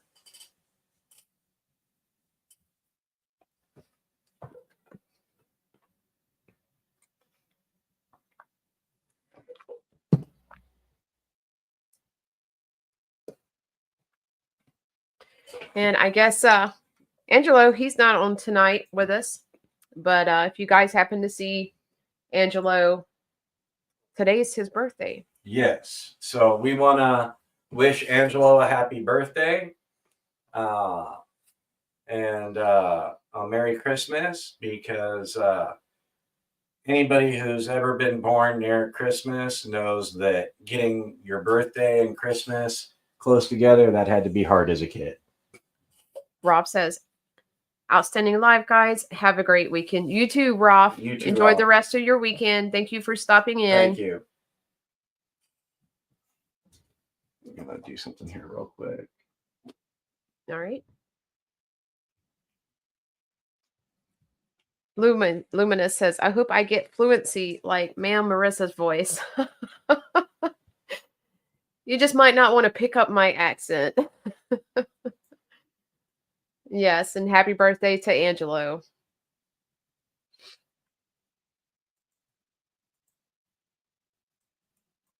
That's true, Ron. There is no steel that's a be all end all. Yep, very true. There's always going to be ones that's going to outdo another or have, it just all depends on how it's made. But yeah, very true statement. And then you're going to have, of course, some people that are going to prefer, certain steel over another. And then you're going to find someone who is just the, total opposite. But yeah.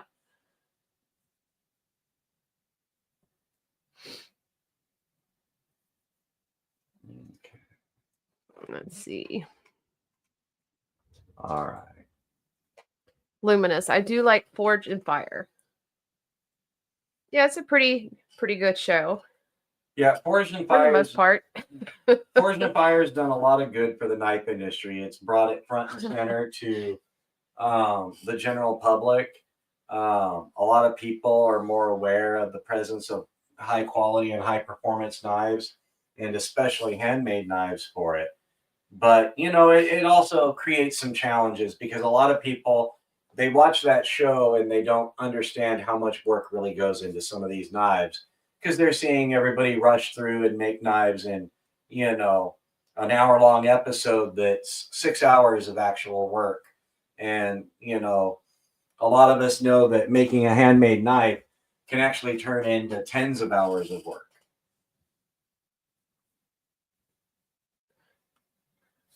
Yeah, because they have what, like 3 hours to make whatever, a knife out of whatever material they're given with whatever, and it's just, yeah. Yep.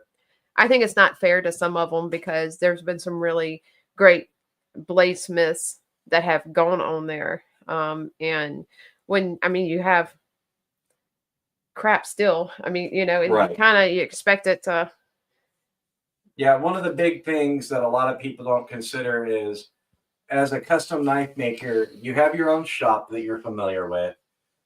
You're using known steels. Like a lot of us, we start out doing the junkyard diving, finding whatever we can to make a knife out of. But in time, as you grow, you end up buying very specific steels that you have all the heat treating recipes for, and you can get predictable results from. And so as you master your skill and you go on that show, first off, you're in an unfamiliar shop, you're working really fast, you're using metals that you haven't ever used before, or it could be a decade or so or more since you used them. And then sometimes you're up against relatively new people who are already in that mindset of junkyard diving to get their blade materials, and they're right in their zone and they're working in friends' shops and whatnot. So it's always good to realize that before judging a maker's quality of work based on that show, you want to think about the fact it is a game show and there is a lot of luck that plays in because of all the different factors of the show. Luminous says, yeah, I am also mechanical, so I know blood and sweat it takes to create craft. Oh yeah, Yep. There's no way you're just going to walk right in there and be like, oh, I'm a knife maker. So much goes into it. It's crazy. Some things you wouldn't even imagine that actually goes into it. So yeah, it takes a lot of blood, sweat, and tears. Now, Fook, are you promoting United Cutlery's 420 J2 stainless? Are you really doing that right now? You would make Gil Hibben very proud.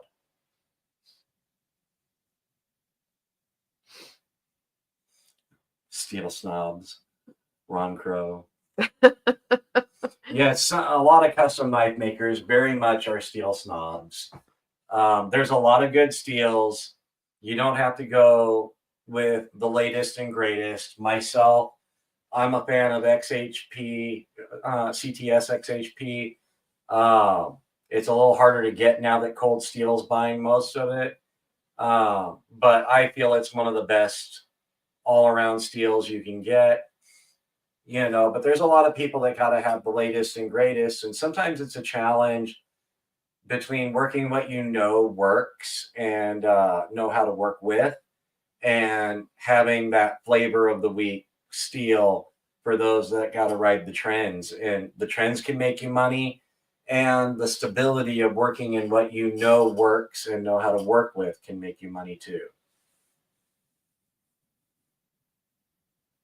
United Cutlery makes the best. I love my Gil Hibben Highlander buoy. Oh, the Highlander buoy is a nice one. It's actually one that's usable of the Gil Hibben designs. The rest, they might get caught on a lot of things. And he says, I'm joking for the record. United makes great display pieces, but not so great for actual use. Yeah. No, I think for the fantasy knife world, I don't think you can get better quality than United Cutlery. Their grinds are clean. They do use some quality materials, but they're also the priciest of the fantasy knife realm. You can get a couple amens on that one splitting. He said it's one thing to make knives, it's another to run a profitable business making knives. Oh, absolutely. Yeah. You can, there's some knife makers that go out there and they play the influencer game and they give away a lot of stuff. And, there's something to be said that can definitely help you grow. But, you're also not making money doing that. You're banking on possible future orders. And if those orders don't come in, you're losing out. And sometimes you can't, if you want to try and target a specific price range, you can't be as picky on the steals, even though your customers will be picky on the steals. Can we see Marshall someday in Forged in Fire? I don't think we want to have him on that show. I think I'm actually going to go on that show and make my first banana knife. See if I win. Actually, Marshall's been invited to be on that show, but he turned it down for very good reasons.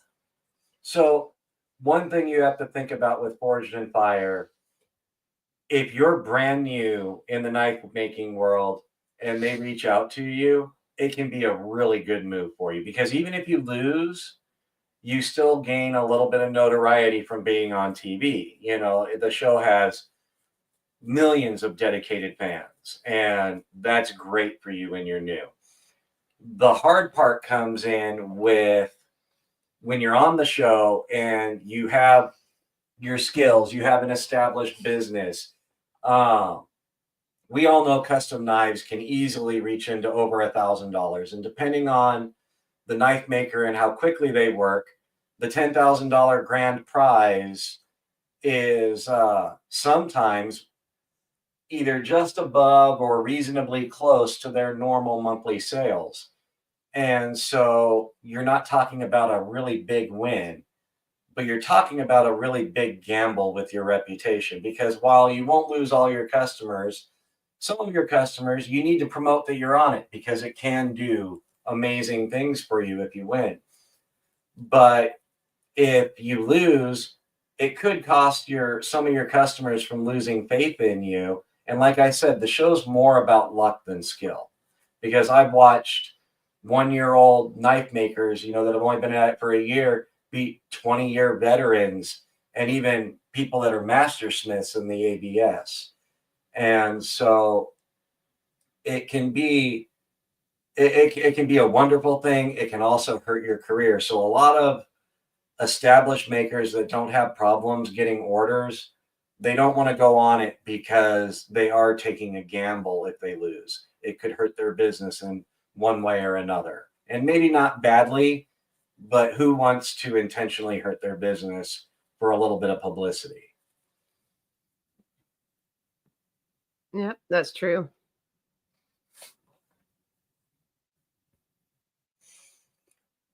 I wanted that Highlander buoy so bad when I was a kid. My wife bought it for me last year just for that reason. That's awesome. And That's sweet of her. Nothing wrong with that. There's some knives I've gotten over the years that there was just no quality to them whatsoever, but I was so in love with them. In fact, there's a sword company called Marto of Spain, and they make some beautiful wall hanger swords. And if I had the money, I'd collect all of them. But they weigh like 5 times what a sword should weigh. They're not usable, can't sharpen them. But as wall decor, they're just absolutely stunning. Welcome, Todd. He says, evening, everyone. Just slipping by for a few and hitting that like button. Awesome. Thank you, Todd. Good to have you here.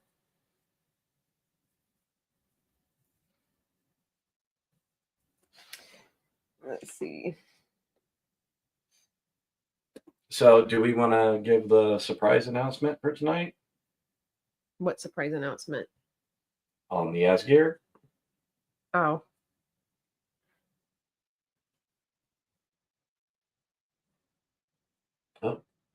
I have a Marto Scottish two-handed claymore. Also a gift from my wife many years ago. she's an enabler. That's good to have in a wife. I love the Marteau swords. Yes.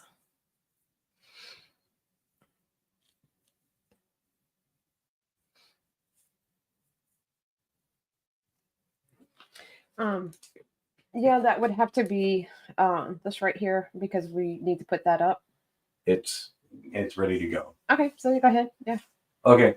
So one thing we wanted to do for everybody on the live is, we had our Black Friday sale on the ASGEIR, and we had so much fun in the live. We wanted to extend a special deal for our live viewers tonight. So this is only going to run till tomorrow morning. So the only people that are really even going to know about this is tonight. But we're offering $50 off of our ASGEIR for our live viewers. If you want to get one in time to get it to you for Christmas, all you have to do is use the coupon code LSK Live in our store. All capital letters, LSK Live.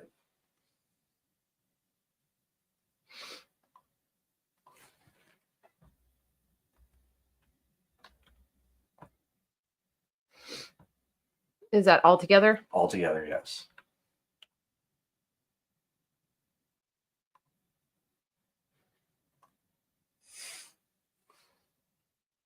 All right. And welcome, Angelo. Glad you finally made it in, even though you're late, and hope you're having a very happy birthday. Yes, happy birthday, Angelo.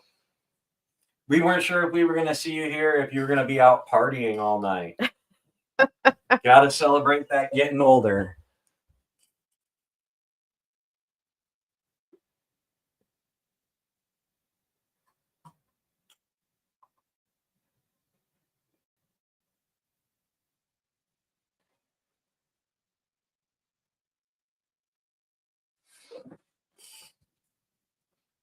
And Luminous says, Angelo, happy birthday, brother.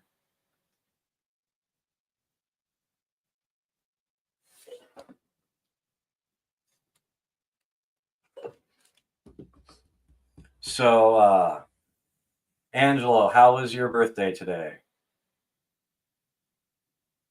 Did you get anything sharp and pointy?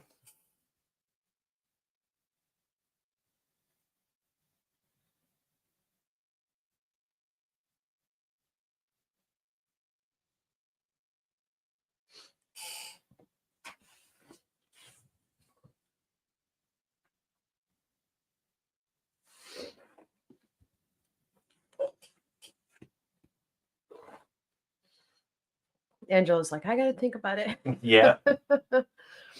And while we're waiting to find out what Angelo did for his birthday today, he said it's been good. Went looking at lights. Oh, nice. Nice. I love doing that. So, Angelo, I got to ask, when you were growing up, I've had a lot of friends that were born near Christmas, and most of them hated having their birthday and Christmas close together. Was it rough for you as well?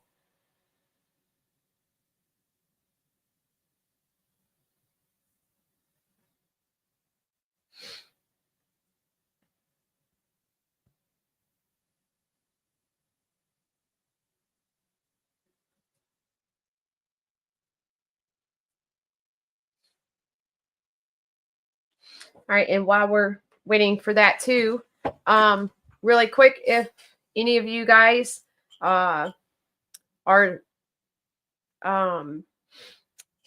let's see, where's that?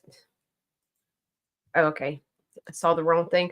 But all right, yeah, if what we're looking for is some mods for our lives. So if any of you guys are interested in it, just let us know. We don't need a whole bunch, of course, right now. But if I know some of you guys mods for other, are mods for other channels as well, which is fine. But just let us know if you would like to be, so that way we can just have a couple people like being extra eyeballs for us as we do our lives and whatnot.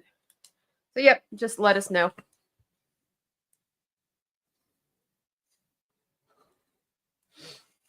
So another funny thing, the other night, everybody was like, "Oh, there should be a Christmas Carol for butt rubs and giveaways." Would you like to read it, or would you want me? Oh, that. I think we can read it a little bit later. Okay. Either that, or we can post it in the community. Let's do that. Yeah, we'll just post it in the community and So let them, wanna... because it's pretty long. So, and just let you guys go there to read it. All right. Thank you, Max.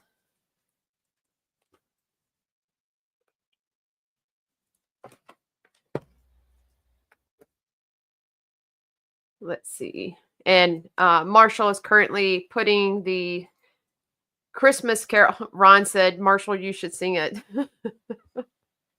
If I'm going to sing it, you're all going to want to turn your sound off. Trust me on this. She's heard me sing. It's not good. All right. So I'm going to post this in our community section. Hopefully it gives us enough characters to put it all in there. I hope so. Thank you, Luminous. Oh, it looks like we're good. Yep, it all fit in there. All right, posting it now.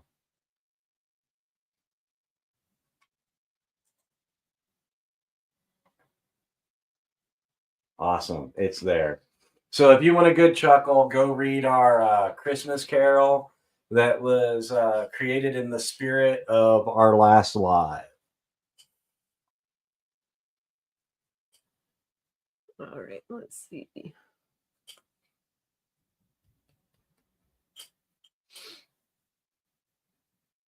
Max Smith says we should both sing it. Oh, yeah, you guys don't want me singing it either. Wait, I'll break out my banjo, play some tunes. I'll sing you the butt rub and giveaways carol.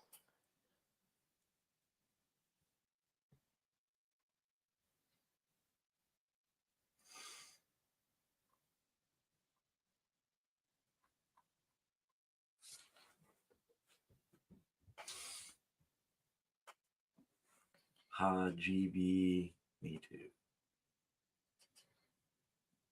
Max says, do it. He's like, I ran out of the tub for you guys. Sing it.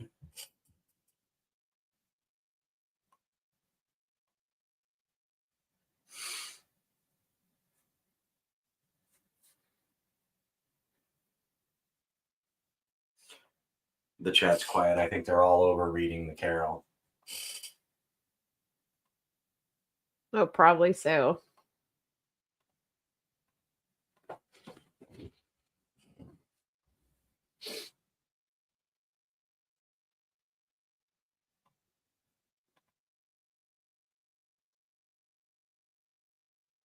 Maximus Smith, banjo and butt rubs. Hey, I knew there was a reason I stay up late. Oh boy. Marshall can play the ukulele. He can learn to. She has a lot of confidence in me.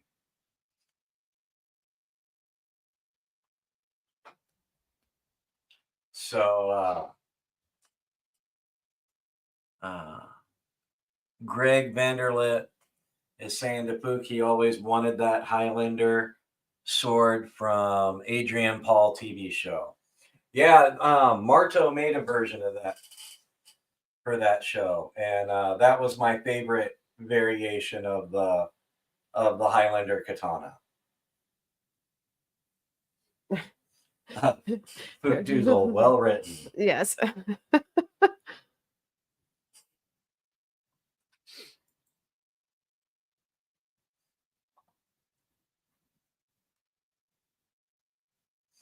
We had you part in mind on that one, Pook.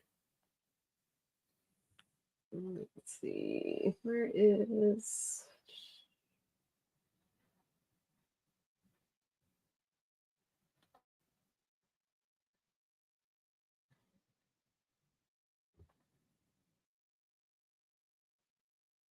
So those of you carrying a knife right now, what are you carrying? Let's do a pocket check.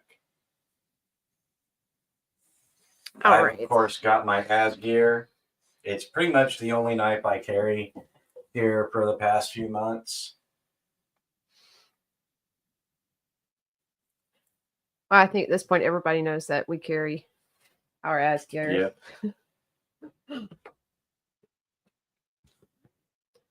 All right, Max.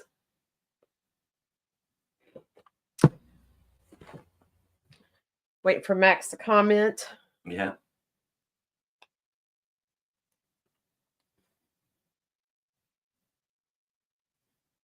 Boot Doozle's got a cold steel.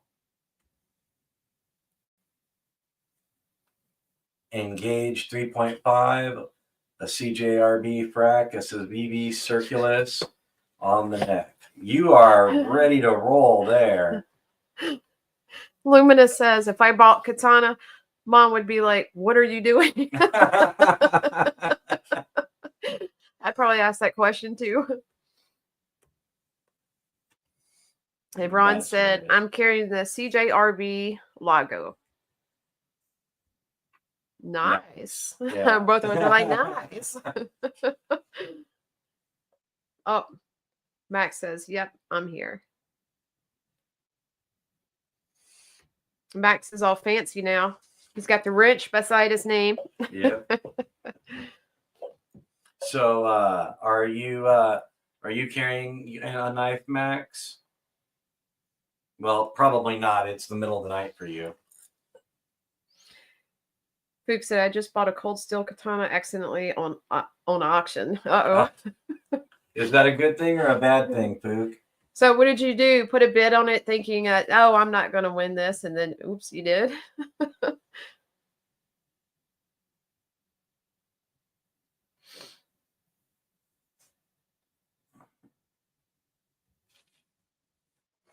Luminous.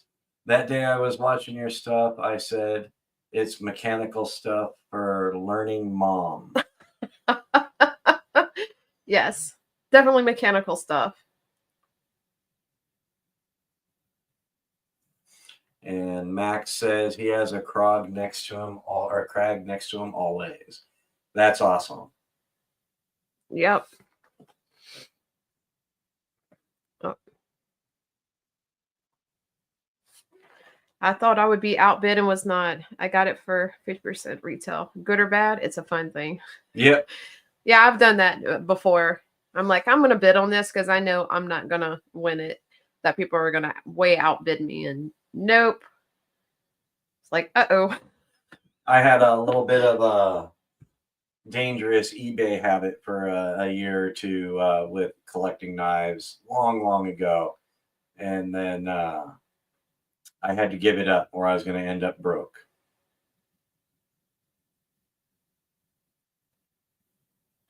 Oh, Max answered you. Yep. He said the very one from last year. Awesome. Glad you're enjoying it. That's one thing we love. We love the fact that you guys like the stuff you win in our giveaways. We know they're not always the greatest knives because a lot of the times we're just giving away what we use in the videos we create. And, you know, sometimes you've got to look at companies like Temu and be like, okay, nobody's expecting the highest quality, but you got to check it out, see how their customer service is, see what kind of quality products they carry. And, you know, we give those away, you know, to make you guys happy. And you guys have been great sports because we know, you know, they're also not the greatest knives, but you love getting them and you're always excited. And we love that. Oh, yes. You can click that one if you want. Marshall, sir, you got some big sword stuffs? I do. I have a few. One of our upcoming lives in the next year will be from my shop. And just maybe some of you guys can convince me to show off some of the swords I have in that live. We'll see how that goes. And Max says he also has his Kershaw from the drawing next to him. Oh, nice. Max is getting pretty stocked up from our giveaways. Yeah. And that's a good thing, being that the UK isn't so knife friendly. You got the inside ticket. Oh, yes.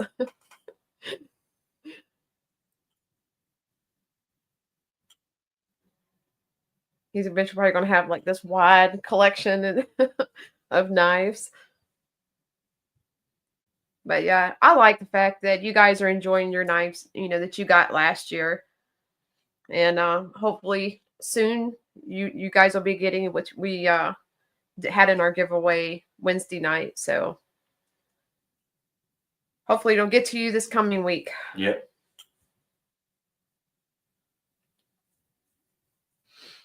So I have a question for you guys.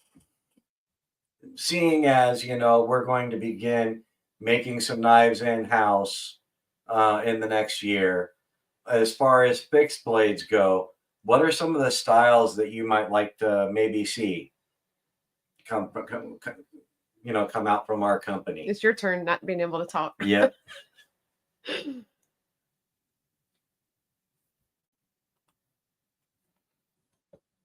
My Mrs. says I have too many and I should stop leaving them around the house. That sounds familiar. Yeah, I've been told that by many people. Food. I don't know about the knife, but I'm certainly going to enjoy my butt rub. Oh, that just sounded creepy, Pook.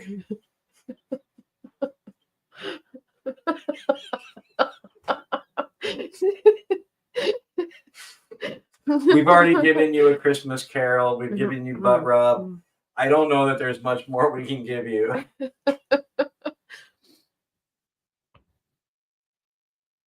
Yes, Luminous. Fixed blade means non-folding.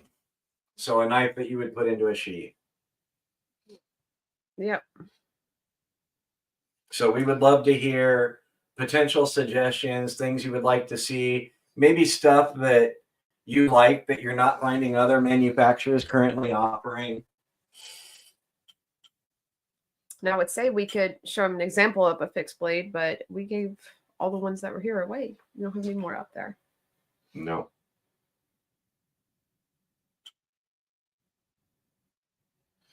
I always say they all got their uses, and she just tuts at me.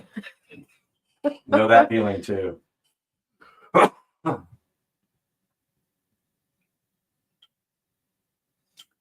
A bushcraft one. We've been kind of tossing around an idea of a bushcraft. We've got one design that's under consideration right now. Were you thinking like a Nesmuck or a Puko?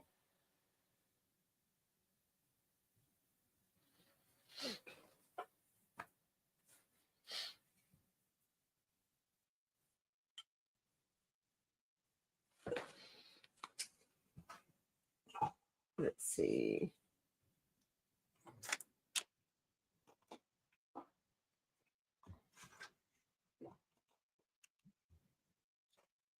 Yeah, pretty much. So I'm guessing either of those would be good for you.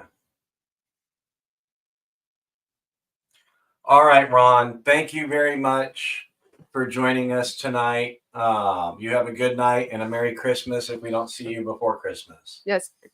Have a great night, Ron.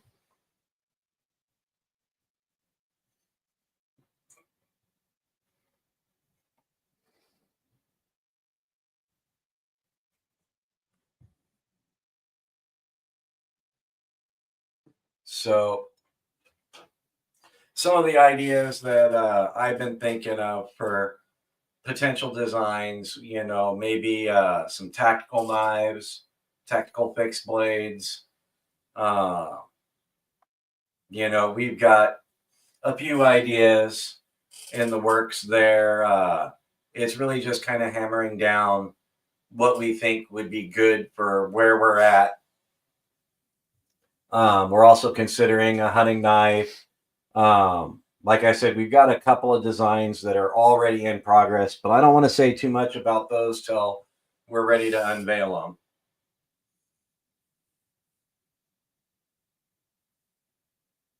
Yep. Spook Doozle says, oh, let me pull it up here. I know what I like when I see a knife, but I'm terrible at coming up with ideas for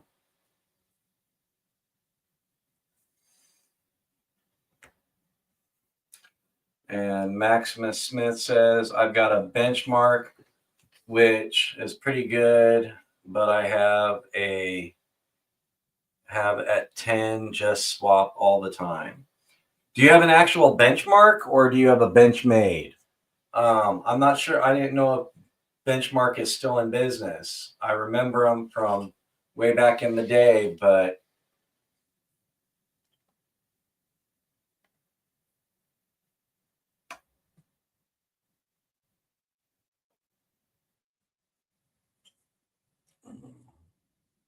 oh, sorry. Was stealing your cursor there. Which one? This one? Oh, yours. When I went to the touchpad. What are you trying to click on? Luminous. Okay. Luminous says, Marshall, how about a butterfly knife? I don't know. It's profitable. Butterfly knives are very profitable, but there's also a small group who make them, and they pretty much dominate that market.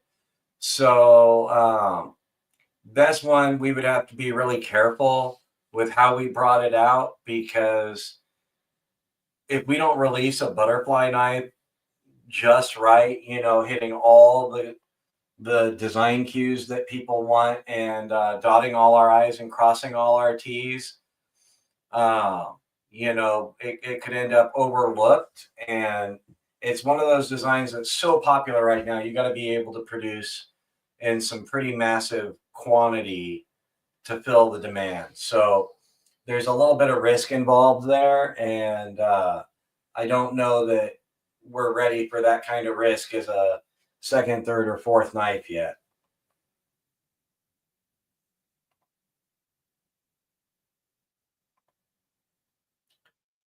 Yeah, we're definitely considering a ring knife. We not quite a karambit with more a straight blade, but we've got some ideas on the drawing board for that. Thank you for that suggestion, Dan. Okay, a Benchmade. I thought so. There used to be a company, Maximus, back in the 80s and 90s that was called Benchmark Knives. And I don't know if they are older than Benchmade or if they were something that came out after them. They made pretty good knives, but, in the last decade or two, I haven't seen much by them. And Fook Doozle says, I have a bench.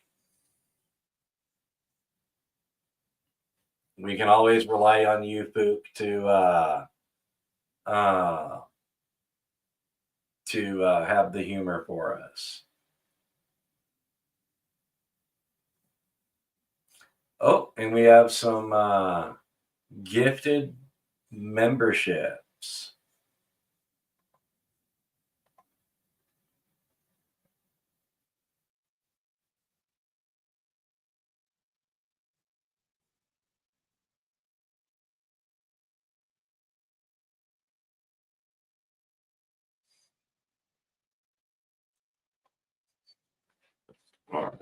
There's some gifted ones. So who got the gifted memberships? Buzz Killjoy, Bluminati Ninja, Ginger Fisher 75, and Dane Gavrilowski. Awesome. Thank you very much. It says it right there in the. Okay.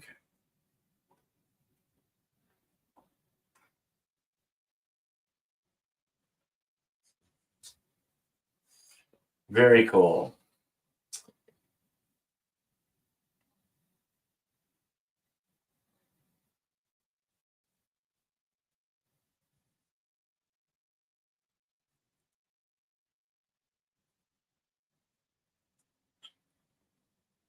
Maximus Smith, autocorrect nightmare. Oh, yeah. I've had some pretty interesting moments from autocorrect. Predictive texting does the same thing to me too at times. Yeah, and let's see, these memberships. I think they're to, yeah, they're to LSK Warrior. That's the one before our highest membership. Okay.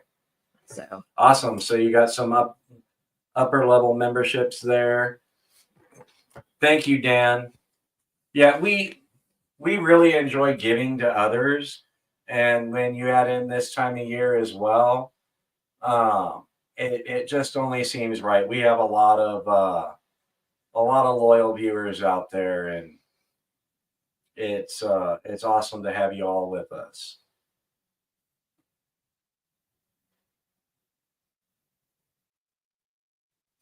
And Luminous says, I can say your logo is so beautifully done, sir. Thank you. That is Marissa. She is amazing with the graphics.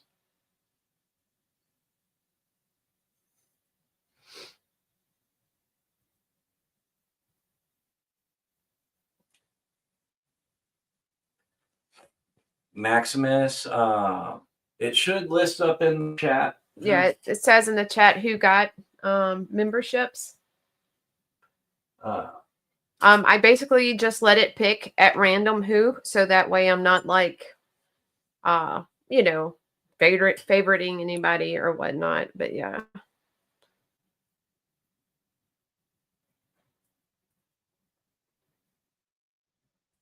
And Dan Stan says, Luminous, I agree, super cool. Thank you. Oh, thank you, Dan. Stan. Aw. Thank you for your membership.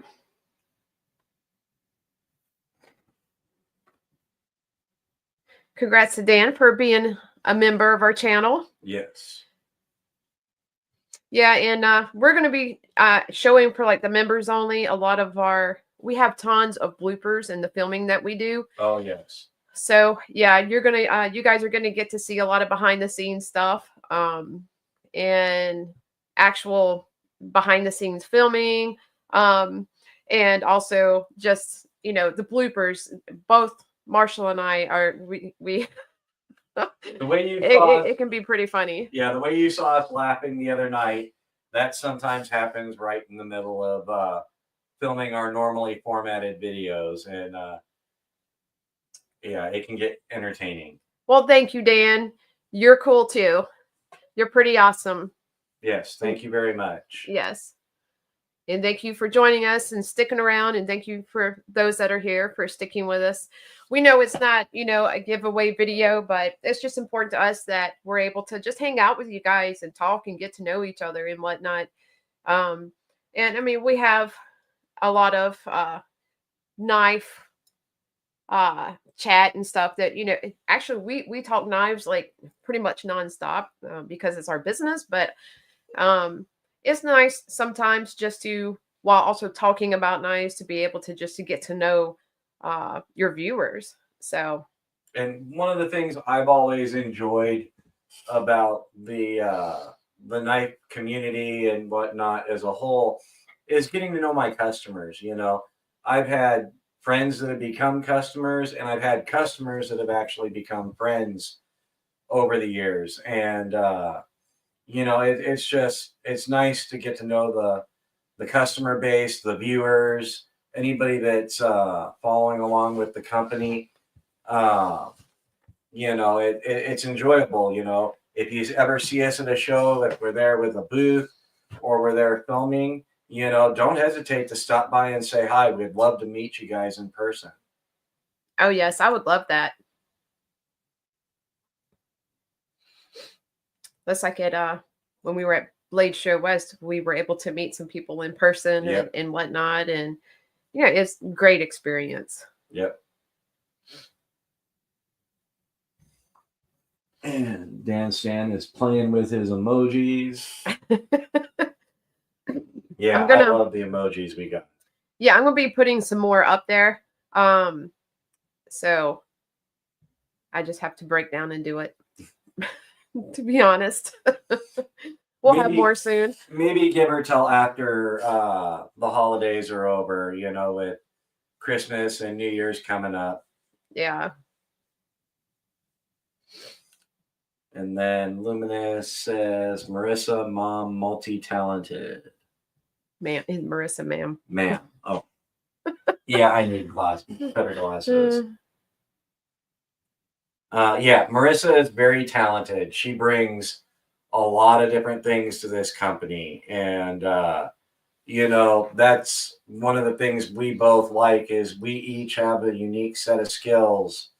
And together, you know, we were able to make this work and grow and come across very professionally. And, you know, I couldn't be happier with another business partner than I am with Marissa. Why, thank you. You're welcome. Fook says, I don't make it to any of the Blade shows, too far for me. Sorry to hear that, Fook. If you do go to other ones, you never know. You just might see us. We went to a gun and knife show in Philadelphia, Mississippi earlier this Last weekend. Last weekend? Saturday, a week ago. I don't even know what day it is anymore. Yeah, we went and we had fun at that one too. And you know, we plan on doing more than just knife shows. You know, if there's a trade show that welcomes knife companies, there's a chance we could be there. The larger gun shows, in some of the smaller gun shows, you know, there's a chance we could be there. And you never know. We could either be, like I said, be there with a booth trying to generate sales, or we could be there just for the purpose of filming. And, you know, while they're getting a little more rare, there's a lot of knife shows that aren't Blade shows. You know, there's local organizations. You never know. You might have a collectors club or a knife makers association near you. Like in California, we have the Cal Knives Knife Makers Association, and they have a show, a one-day knife show every year. And when that show happens, as many of them get together as possible, and they're usually an inexpensive show to attend for both the knife enthusiast and the maker. So you can discover some new talent at those small shows. Oh yeah, definitely. Max says, if you ever come to England, give me a shout. I'll look after you. That's very sweet, Max. And if we do, we'll be sure and do that. Yep. You'll be the first one to know. Absolutely. Fook says, there's a Philadelphia, Mississippi. That's new to me. Yep, we have a Philadelphia, our own little Philly right here in Mississippi. I was surprised, but I was actually there, so it does exist. Oh, yeah.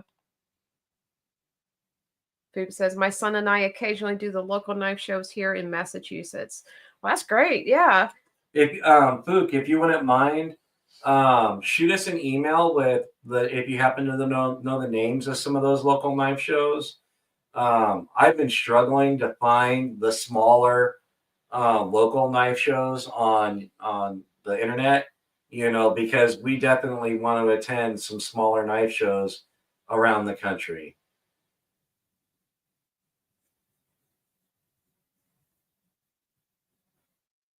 Yeah, because we actually have another one that my cousin Robin was telling me about tonight. There's a local gun and knife show in Hattiesburg, Mississippi. It was today and then tomorrow. Oh, okay. So yeah, they're like everywhere, it seems, around here. Lumina says, Marissa, ma'am, is that a gaming chair? Yes, it is. It has its own little pillow, you know, because I have to stay comfy when I'm editing. It's got like a little massage back in it, and it actually has a here, I'll turn around and show you. Like a little pillow that moves actually up and down on the chair. Sometimes like, especially when I'm doing editing, I spend a lot of time in this chair. So this is very comfy, actually. So yes, that's what it's made for, but I don't game, I edit. And she does very well at it.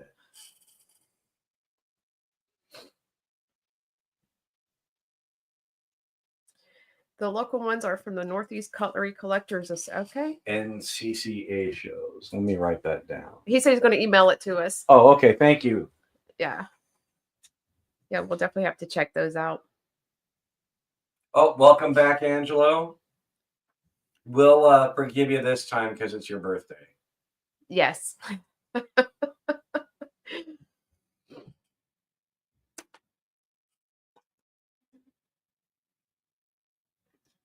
But yeah, I'm trying to remember the ones. What was the guild that Mr. J said that he used to be a member of? Oh, he was a probationary member of the American Knife Makers Guild. Yeah, I'm like probationary member, whatever. Yeah. But yeah, he's an awesome knife maker. Yeah. I really, you guys, I can't wait. And, it's kind of sad that his video is not going to be coming out on our channel until the first Sunday of February, because I absolutely loved working with him, and at the speed that he went to make his knives and his handles and everything, it was just, I was in awe watching him make his knives, because it was just, to me, it was like just perfection. He's done it so much. I think he said he's been doing it 25 years. Yep. And just the skill that he does, and just, I mean, he probably could do it in his sleep. But I was amazed. You guys will want to watch that episode. He does classic, traditionally designed fixed blade knives. He occasionally does folders, but we don't go over his folders any in the video. But the fixed blades, he does a nice job. And like I said, they're very traditional, classic styles. And you're going to want to check it out, because he's a very talented maker. And he's doing something that a lot of makers aren't doing. He's not in it for the money. He's in it for the love of knives. And so you're going to find that his knives are at a very fair price. All right, folks. Yep. Don't get in trouble. Go wrap those gifts. Yep. And we'll see you next time. Hope you have a great night.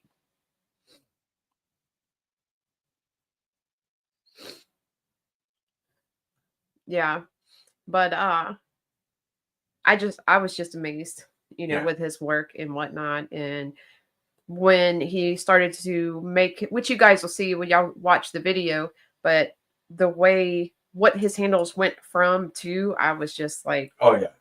Because honestly, when I was looking at the handle, like all the pieces he had together, I'm like, how can this be turned into a handle? Right. And yeah, I was amazed.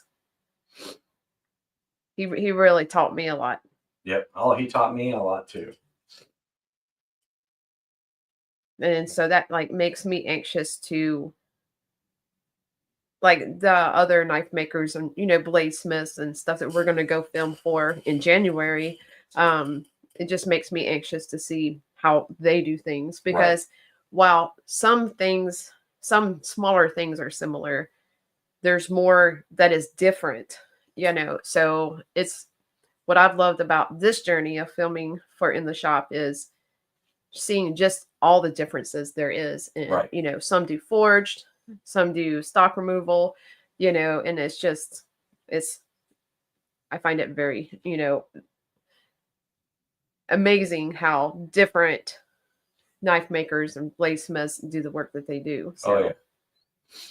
Yeah, it's going to be unique to every maker. Oh, yeah. I mean, and I know it's unique to, every maker, but at the same time, it's like I'm learning, with how Mr. J did his grinding. I'm like, I want to do it that way. Yeah. So, but yeah. Well, I'm excited for our video that we're going to be coming out with, where you're making your Damascus blade, and then later on doing your handle with Mr. JD's. Yes. I'm really looking forward to that.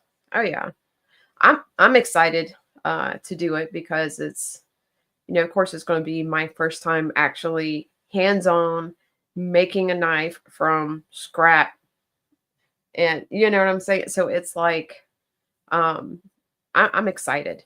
Yep. You know, I know, while I'm hoping it doesn't turn out like a banana, I'm also hoping at the same time that it turns out somewhat decent, you know, so that way um it's something I can be proud of. Yeah. Well, I mean, Trevor's a very talented maker, and so I have no doubts that your first attempt at forging is not going to turn out like a banana. Well, you know, it could. It still Yes. has the possibility I could have either a boomerang or a banana. Um, but Luminous, do you have vendor shop? We have a website right now. The only thing we have on our website is some of our merch, and we have the ASGEIRs on there. We have two different ways you can buy. We currently offer a layaway where you can pay over time, or we also have the ability to just buy and have it shipped out directly. So, you know, as we come out with more knives, they'll be available there. We do have our knife hub, which is a separate part of our website, and that is dedicated to other makers, as Marissa explained earlier in our live. And there you can go directly to the other makers page or social media account and or website. And then we also have Trevor Morgan was wonderful enough to allow us to sell some of his available inventory direct through our site. So you could actually go through the entire purchase process in our store for some of Trevor Morgan's work. Yeah. He does some beautiful knives. Yes. Absolutely beautiful.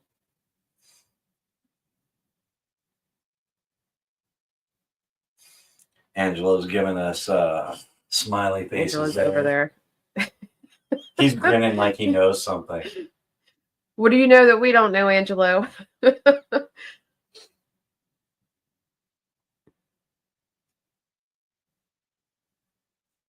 But yeah, it's just, you know, I'm used to the production knives that, you know, are out there. But what amazes me is the bladesmiths and, you know, the swordsmiths, the knife makers, just the work, the custom work that they can do, you know, just I wish I had that talent. Yeah. I could probably draw you a stick knife, but yeah. A stick knife. Like, how do you want your knife to look? A stick with a sharp edge. Yes. Well, I can whittle like a spear out of a switch. Yeah. Go pick the switch off the tree and be like, all right, here we go. But yeah. All right. Let's see. What have you got for us here? Oh.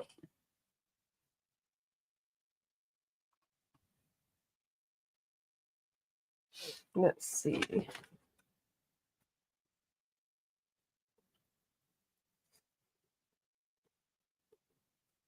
So anybody got any weekend plans that they still got to do?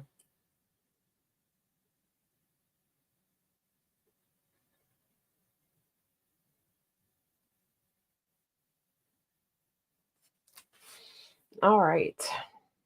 I was making sure I had the code still up here. All right. So we want to also make sure, because some of you weren't here a little earlier, our ASGEIRs is a thank you for a great first live. We are offering a 50% discount on our website. I mean, not a $50 discount. Sorry, we're generous, not that generous. $50 discount. This coupon code on the screen here, LSK Live, will be good until tomorrow morning. This is not being offered to anyone except our live viewers as a thank you for making our first live so memorable and so great. Yep, and we have the discount code on the screen. Oh, Maximus has got shopping tomorrow. Yes, the discount code is on the screen. LSK Live, one word, all capitals. Just put it into the shopping cart, and that'll give you $50 off. And like I said, we're gonna leave that coupon turned on until sometime tomorrow morning. So if you want a chance to get an ASGEIR at a savings that's done exclusively for our YouTube live viewers, you don't want to miss out on that. Oh, yes, definitely.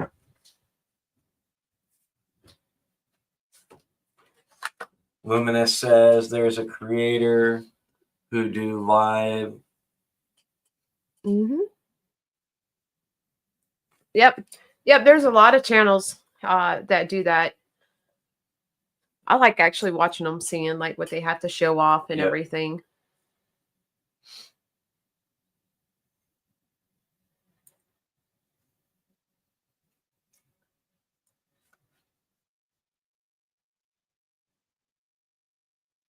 Yeah, if they're live, creating and whatnot, that'd be pretty cool. I was trying to figure out what he meant by that. And oh, yeah. I'm sitting there reading it, and I'm like rereading it and rereading it. It wasn't. I noticed you went silent. Thinking in there. I noticed you went silent.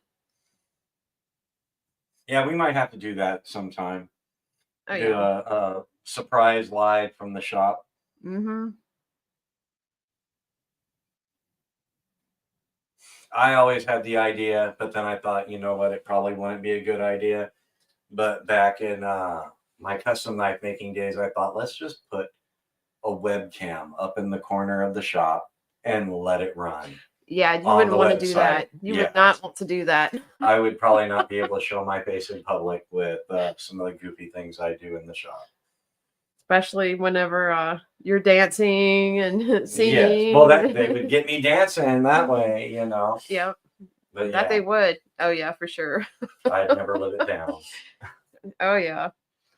But yeah, unless we do a random unannounced live, we most probably might not be doing another one until after January 10th.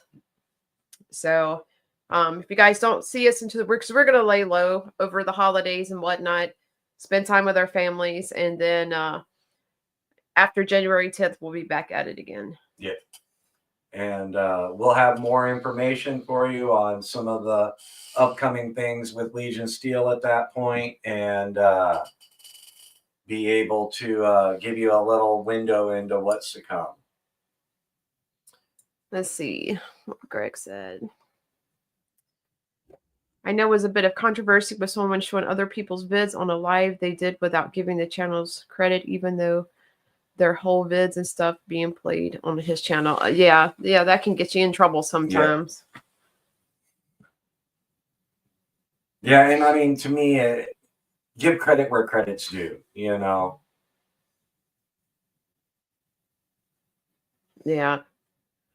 A lot of people with channels, they put it, and I know it may not seem like it, but they can put a lot of hard work into what they're doing, not just with the actual filming, but one thing I've learned since Blade Show West, right after Blade Show West, that was the first video where I actually got to sit and watch Marissa do her editing, and the amount of work that can go into editing a video is kind of intimidating. And she does an amazing job at it. But when you're showing off other people's content and not crediting them, you're not respecting the work that goes into that. Oh, yeah. The work from the creative, process all the way down to, the finished result. So much goes into it. But yeah, great point, Greg. Yeah. Yeah. unfortunately, people shouldn't be, doing things that way, but sadly they do it, and which is like, he said, unfair. So And Luminous says, I saw your video, Marshall Sir gone to Knives Creators event. That thing he does those live. Yeah. Yeah. Well, I mean, we could do them live, but we actually don't want to do it live. And the reason for that is because there's a lot of things, especially at the blade shows, that YouTube, doesn't really like. It could actually be against terms of service. So, we mainly don't go live for that reason there. Yeah. If we're doing those. If we were a channel that got invited for like some really exclusive inside the booth type videos where it's a more controlled environment, that could happen, but we don't do a whole lot of that. So we're subject to the happenings around us, and YouTube in their wisdom wouldn't like some of what they would see at a knife show. Oh, yes, and you said in a way you're promoting their stuff. That's exactly what we're doing. That's the intention behind the video itself. While we're also a knife company, and we have our own products that we promote, we also want to promote small knife companies, and let them get out there and have some exposure. Because there's like the one at Blade Show West last year. We had one guy, very small knife maker. Yeah. I forget which. It's sad, I shouldn't forget, but I forget like which state he's from, like Idaho or something like that. But anyway, to get to the point, we try to give people like that exposure, because you never know who's going to see that interview on YouTube, and like they could either blow up or they could make some sales off of it. And if we had the ability to help in that, then that's all we wanted, know.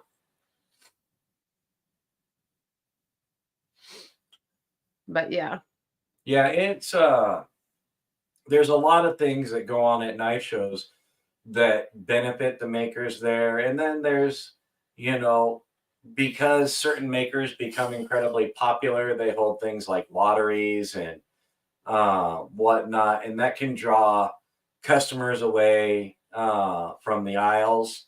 And so we like promoting everybody, so that people are still getting exposure even when you've got these smaller events happening within a knife show. And it just helps grow people, because depending on how busy the show is, it could be something completely anomalous, that there's just people gathered in front of a table waiting to get to another table, and that blocks a knife maker's view. So we try to show the people the work that we see off at the show and help out some makers get more exposure. And it's our way of paying it back, because we've been blessed to have people help with making some suggestions here and there, like with our pass around on the ASGEIR, giving their insights on what we could improve. And it's always good to have some help in any way you can get it, to try and gain exposure or better your company. And that's why we do the knife hub as well. Yeah. That's just another thing that we do, just to, basically same reason and whatnot. Yeah, that's very true, Max. Yes, Max. What you put into the world, it comes back around. Yeah, very true. I believe that fully. Oh, yeah. But, it's the way we see it. It never hurts to take that extra step and do for somebody else. So, that's kind of, what we strive to do, even though we're a company, because we even we ourselves know like what it's like to not be known. And it's, if we can give someone else that chance that we wish we would have had, then yeah, it's worth it. Yep. Absolutely. Oh no, you're doing great, Luminous. He said, yes, some guys can take good for bad. That can happen. I just give ideas what I can. Yeah. Yeah. And there's nothing wrong with that. We appreciate that. Yeah. Just like you said, that guy that had an issue that was on your channel, you know, there isn't much you can do about that. As long as you're doing good, that's what matters. And, you know, we always want to hear from our viewers, from our customers, because their feedback is important. And, you know, when you're not, unless you're a gigantic company, you know, that's got retailers from one coast to another and all across the world, you know, paying attention to your customers, paying attention to your fans and whatnot, that can make the difference between having a successful company that grows or a company that just kind of flounders around. You know, you got to pay attention to what people think and feel about your product. Oh yeah, definite.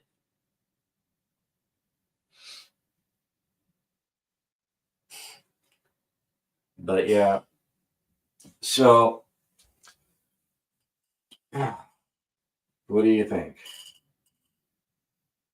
Time to say goodnight. Yeah. Oh, I think so. I think we've had a good little chit chat and whatnot. No, we just wanted to come on tonight, have some general conversation with you guys, because we know we're not going to be around until after January 10th, so we didn't want to leave you hanging much. Now, if you do get a live before the 10th, we're not going to pre-announce it. It's just going to be totally random. So right, we want to go as live as awesome as we are, as awesome, yeah, as often as we can.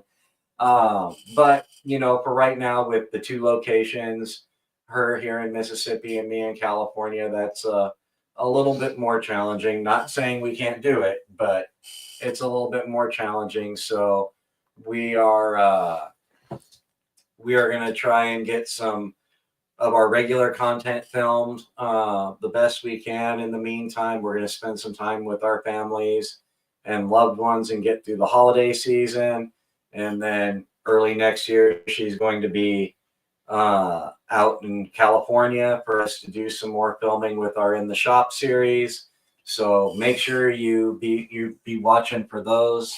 Like she said earlier, we're going to have our next video with Mr. JD's coming out the first Sunday of February, and she'll be out there in January and February. We'll be filming for March and April and possibly May to get some great other makers out to you. We've got a tentative lineup of some really amazing makers. Some of them you may know, some of them you may not, but I guarantee you'll like what they're doing. And we also have some things it'll be a surprise that we're doing in January and February that hopefully you'll be able to see soon after that. Yep. So yeah. But I hope everyone has a great night. Thank you, everybody, for joining us. Hopefully we didn't keep you too long. That Maximus said that extra step forward, or you cancel some body step backwards, and it can help lives more than people think. Good night, LCAT. Thank you for joining us.